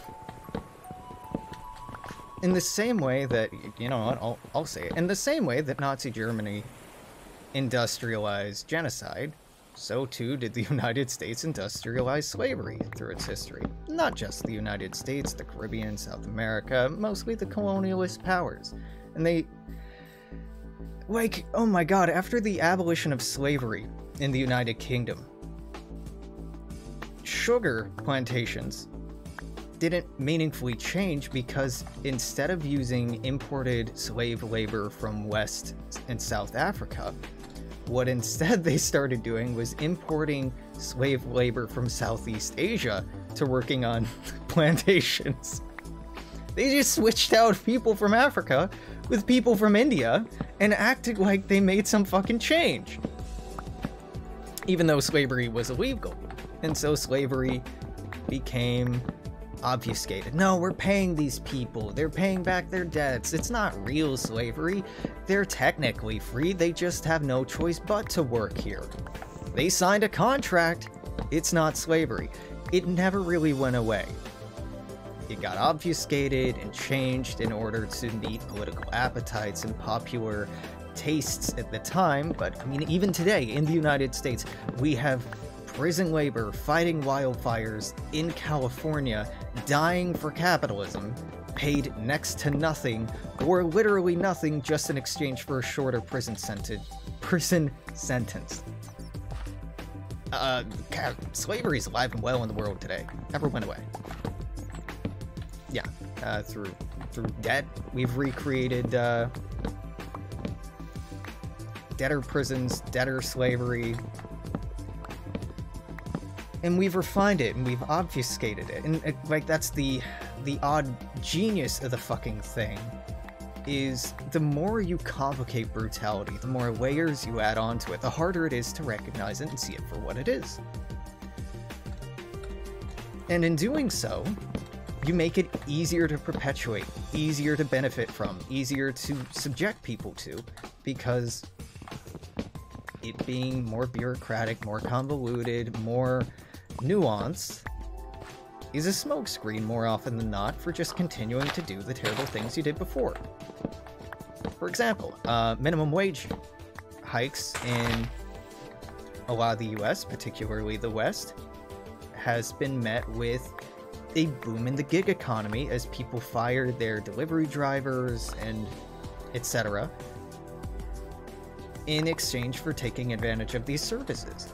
And then these services turn around and don't pay their people minimum wage because they're not employees, they're contractors, and then make it so that in California now they can't unionize because a union would hurt this one specific woman with 3 kids who probably wouldn't have actually been hurt by it and probably just got paid to do that. Like, nah, capitalism's fucked. And if you peel away the thin plastic veneer on top of it, where it's trying to pretend that things are better than they've ever been, you'll see that things are more or less the same as they ever were, just changed and maybe sugar-coated. Yeah, feudalism was literal slavery. People were born into being landed serfs, the property to be protected by landed nobility to whom they belonged in exchange for their labor. It was slavery. We just don't call it slavery because slavery is a bad word. And feudalism was a specific model wherein they received certain goods in exchange for da-da-da-da-da. Some slaves in the United States were paid Some slaves in the Roman Empire could earn their way to freedom. It doesn't mean that it wasn't slavery just because they had the ability to accrue capital or to maybe potentially escape their confinement. It was slavery. In feudalism, you look right after the Black Death, for example, when there was a huge labor shortage in continental Europe. And neighboring lords started fighting one another over who actually had rights over this to tax or to have these specific serfs. And that made it, that is a abundantly clear example of this. They were commodities. They were commodities to be bought and traded and fought over by the people who owned them, by the landed nobility. That's why titles saying so-and-so of Aquitaine, so-and-so of etc., etc., were so important, because it was all about material acquisition. The material being human lives, human labor, and human power.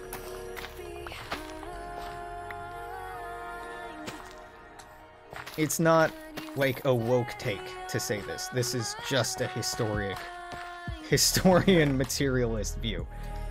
This isn't even controversial. I say this as a historian. Like, this is a pretty fundamental... Okay, what is slavery? Slavery is the ownership of one human being by another human being. And in its purest form, that's what it is, right? If that's our working definition, then, like, it was blatantly that. It couldn't have been anything else. And we have slowly been trying to worm and inch our way out of it. But it is... Ooh, it do be prevalent. It do be prevalent. And that's why so much of the landed nobility... I guess we're going for at least 2.5 hours today. Landed nobility were so outraged by the rise of the bourgeois class. The rise of the traders, the merchants, the...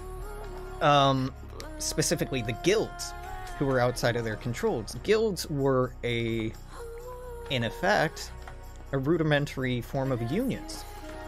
I mean, not exactly unions. You know, there's some very important distinctions to be made there. But, you know, kinda. Okay, you're never gonna grow. Why don't we put you over here?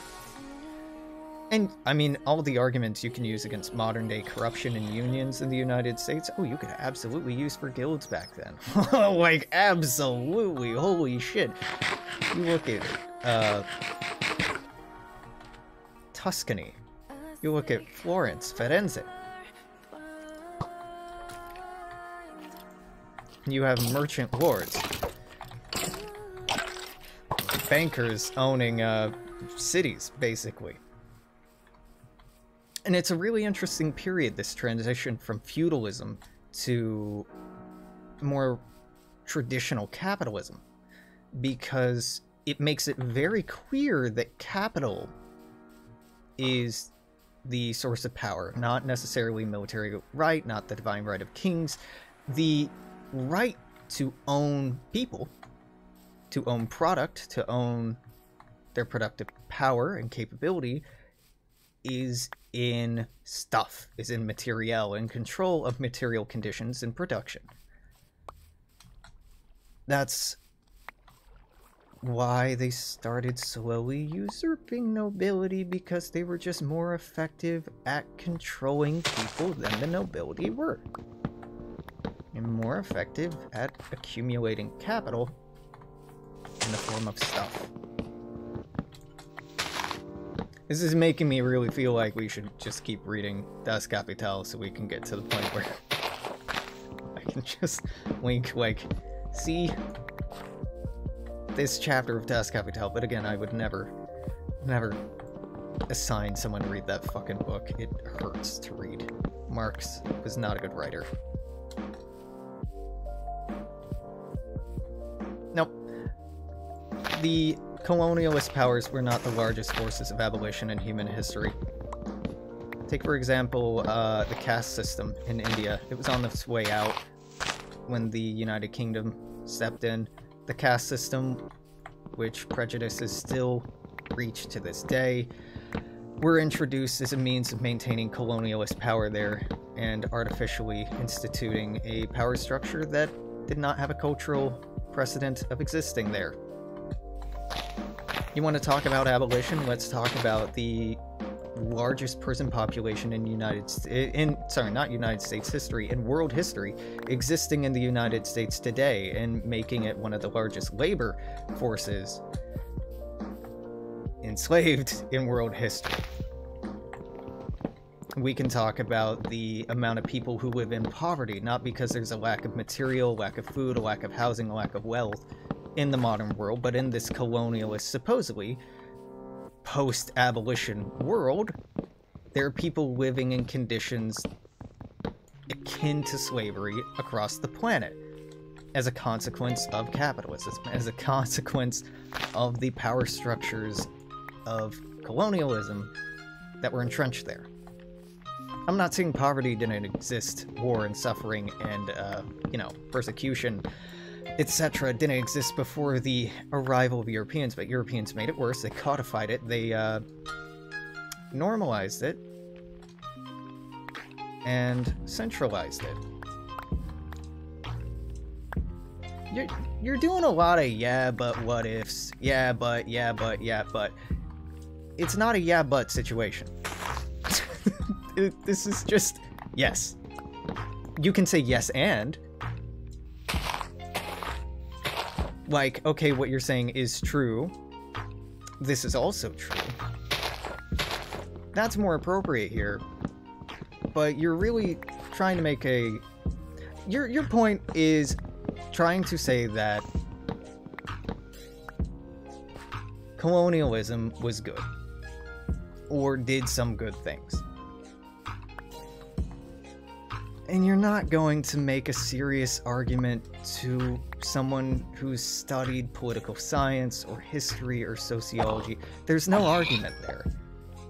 Like, there's no meaningful, materially based, evidence-based argument there. There isn't.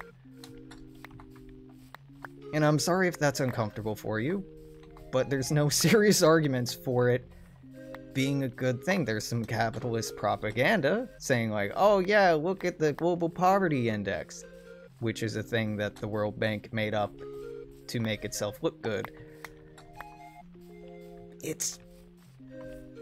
The world is fucked. The world has been fucked. The world will be fucked.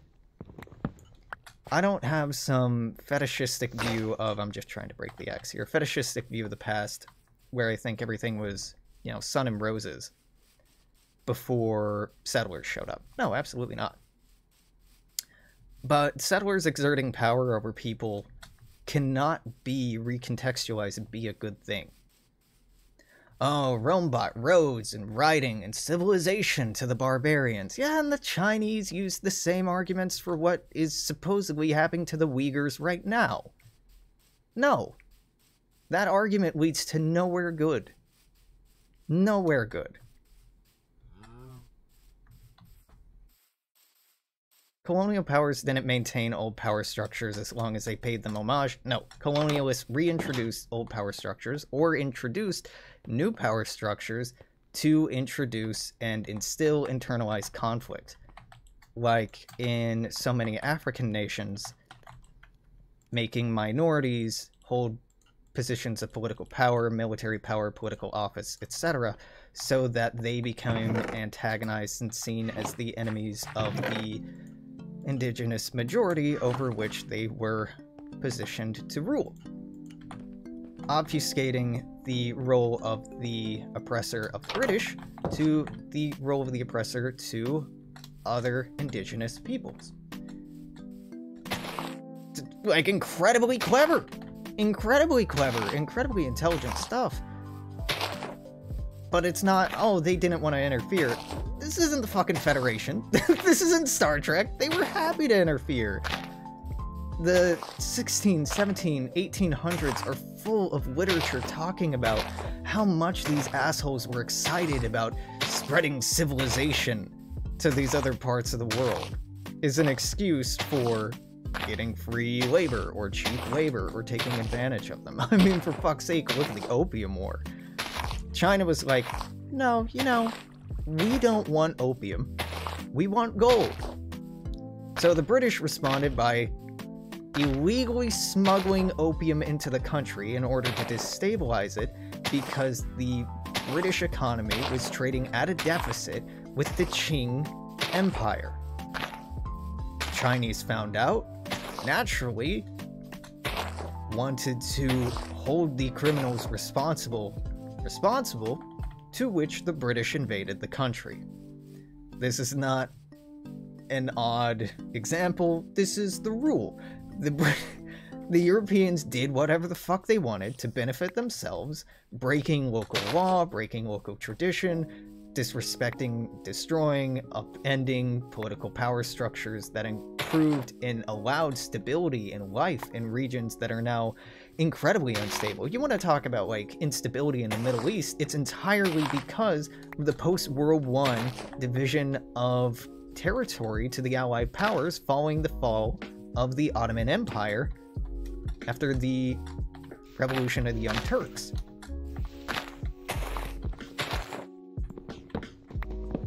I mean, it also owes to the interventionist politics of the United States, France, and the United Kingdom in the intervening years, destabilizing local regimes in order to access their material and wealth, and make it harder for them to stand up for themselves. Also points to earlier attempts at more direct colonialization through British campaigns in Afghanistan and Persia at the time, now Iran. Colonialism bad. Colonialism only bad. Trade is good, the exchange of ideas, of philosophies, teaching and sharing with one another, reaching out as individuals, as members of the same species, looking for mutual benefit, mutual cause, mutual celebration and betterment. That's beautiful and great and exciting, and really what some of the best moments in our histories have come from. Colonialization tells a lot of lies about itself, about why it was good, how it helped the world. Oh, well, we have coffee and corn now. You could have had coffee and corn through trade. You didn't need to enslave and genocide on continental scales for that to happen.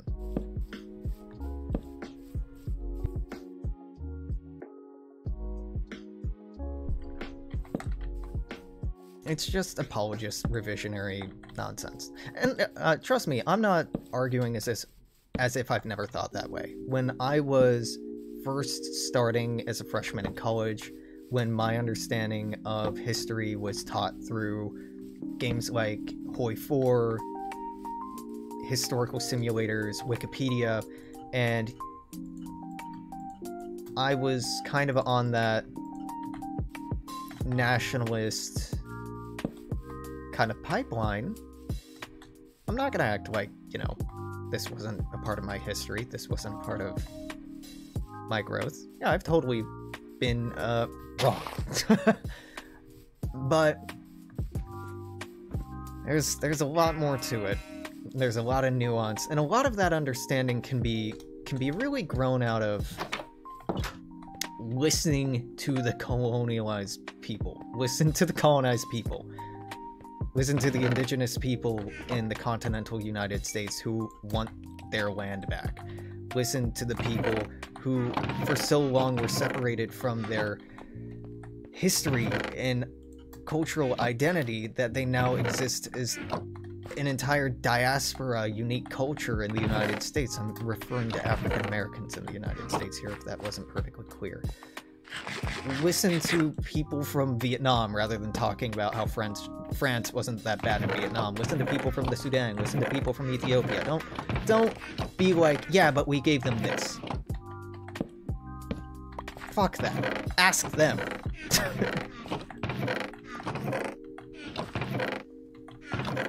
And listen to them and read what they say and listen to what they have to say. Because if a relationship was abusive, you're never going to walk up to the abuser and they'll be like, yeah, I abused them. They're going to be like, no, it was really good for us. We both learned a lot and we grew as people and it just wasn't right, you know? But if you go and talk to the person who was victimized in a relationship, you're going to get a very, very, very different fucking story. Particularly appreciate the colonial powers ended the transcontinental slave trade, which they started and maintained and slowly profited from. It's like, ah, yeah, you know, I was breaking into people's homes and kidnapping them and shipping them halfway across the world, but I stopped it too. I should be congratulated for stopping it. No, you fucking shouldn't. You're a monster.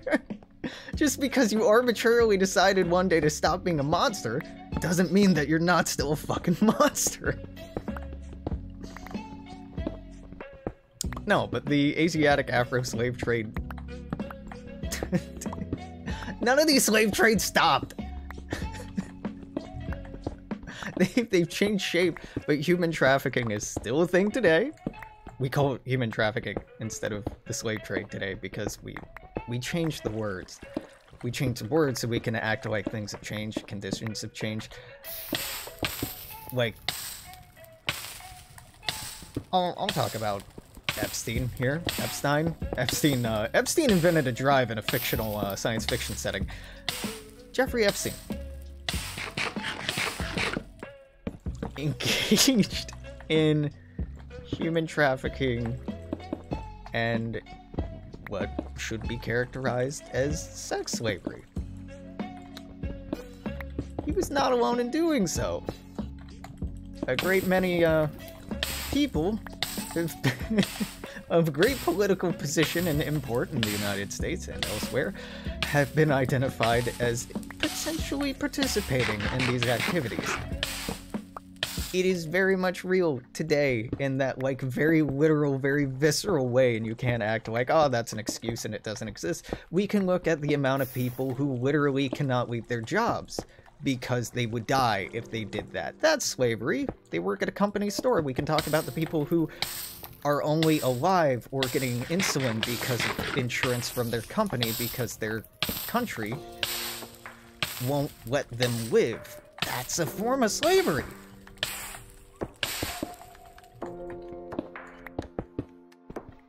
And if you want to tighten up the definition so much that things that make you uncomfortable to admit are inhumane acts that are forms of a institution that has been ranging since time immemorial, that's really saying more about you than it is about if something is true or not.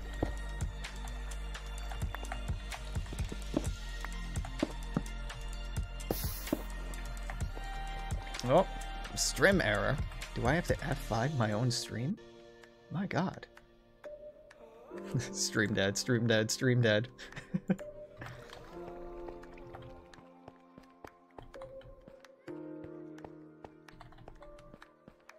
Yeah.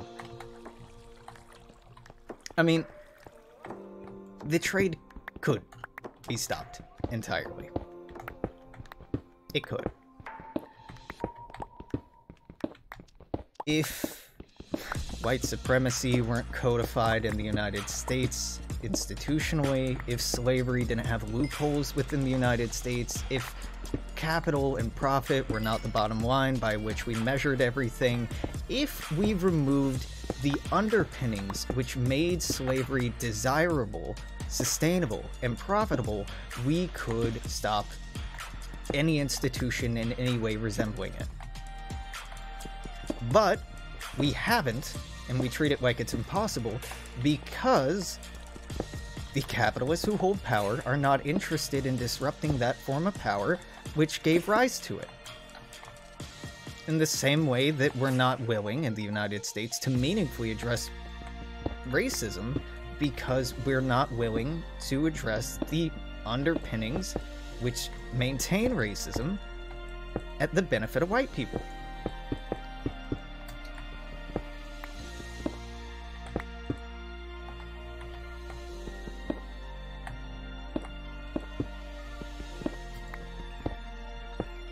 Saying that a problem is too big is a lack of imagination. Saying that something can't be done is a lack of imagination.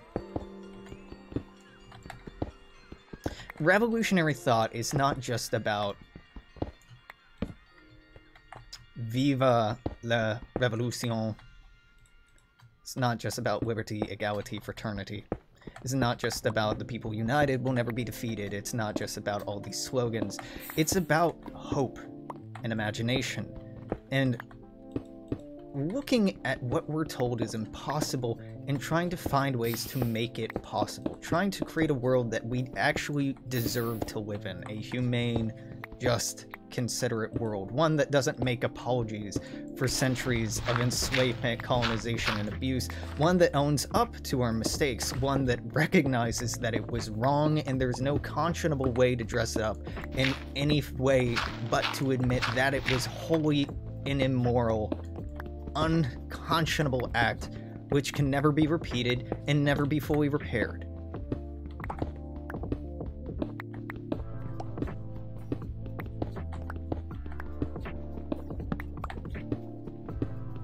We don't need to make excuses for the mistakes of the people who came before us, but we do have to owe up to the fact that they were mistakes.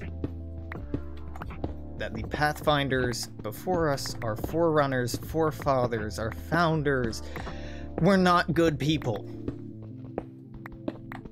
Some were, in some ways, but they were deeply flawed people.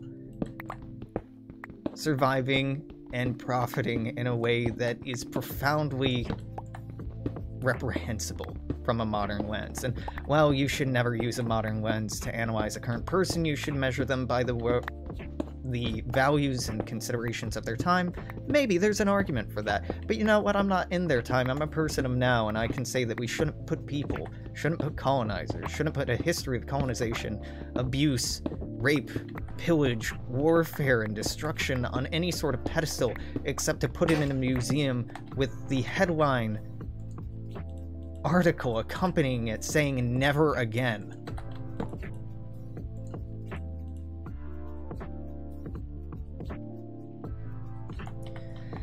And yeah, I'm a socialist, I'm a leftist, I'm a revolutionary, I'm a progressive. I'm a little snowflake, yada yada yada yada yada. I know I am. I'm damn proud of it. Because I'd rather have hope, and I'd rather have a clean conscience, and I'd rather live in a way that matches with my morals and ethics than in a way that only pretends to, than otherwise.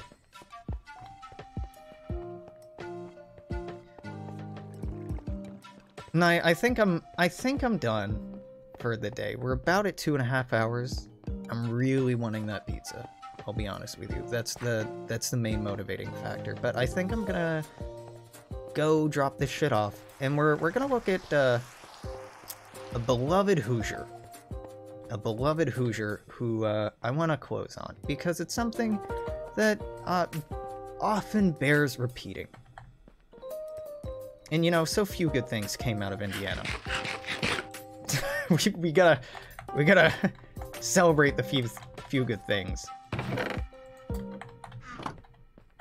And focusing on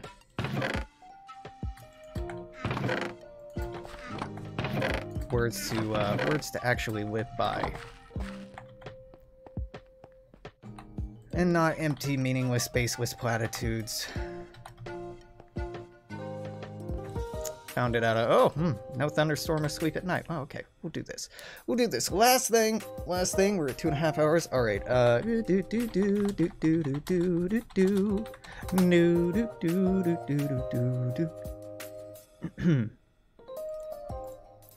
we talking about Debs, baby. We talking about Eugene Debs. We talking about Eugene Debs. Talking about statement to the court upon being convicted of violating the Sedition Act on September 18, 1918. Your Honor, years ago I recognized my kinship with all living beings, and I made up my mind I was not one bit better than the meanest on earth. I said then, as I say now, that while there is a lower class, I am in it. While there is a criminal element of it, I am of it. And while there is a soul in prison, I am not free. This is socialism. This is it. This is it. This is the ethical empathy underpinning leftism. I've read through all this before, so I'm not gonna do so again, but I'm gonna leave on that. I recognize the logic in the arguments that you're trying to apply. I want you to, if you're open to it, if you're not, fuck me, I'm just some random person on the internet. Don't have to engage in good faith here. That's totally okay. I won't think any less of you because I don't really think anything of you, and you shouldn't think anything of me because we're total strangers to each other. Why are you trying to defend colonialism? Why is that important to you? Why is having it be true that colonialism did good, or was good, why is that important to you? Why? I want you to reflect on that, and I don't want to talk about it. I'm going to end the stream, but I want you to reflect on that and think about and tease apart. Why do you give a shit what people did centuries ago, which is a terrible thing? Why are you trying to put a silver lining on it? You don't have to defend those people. That's not your story. That's theirs.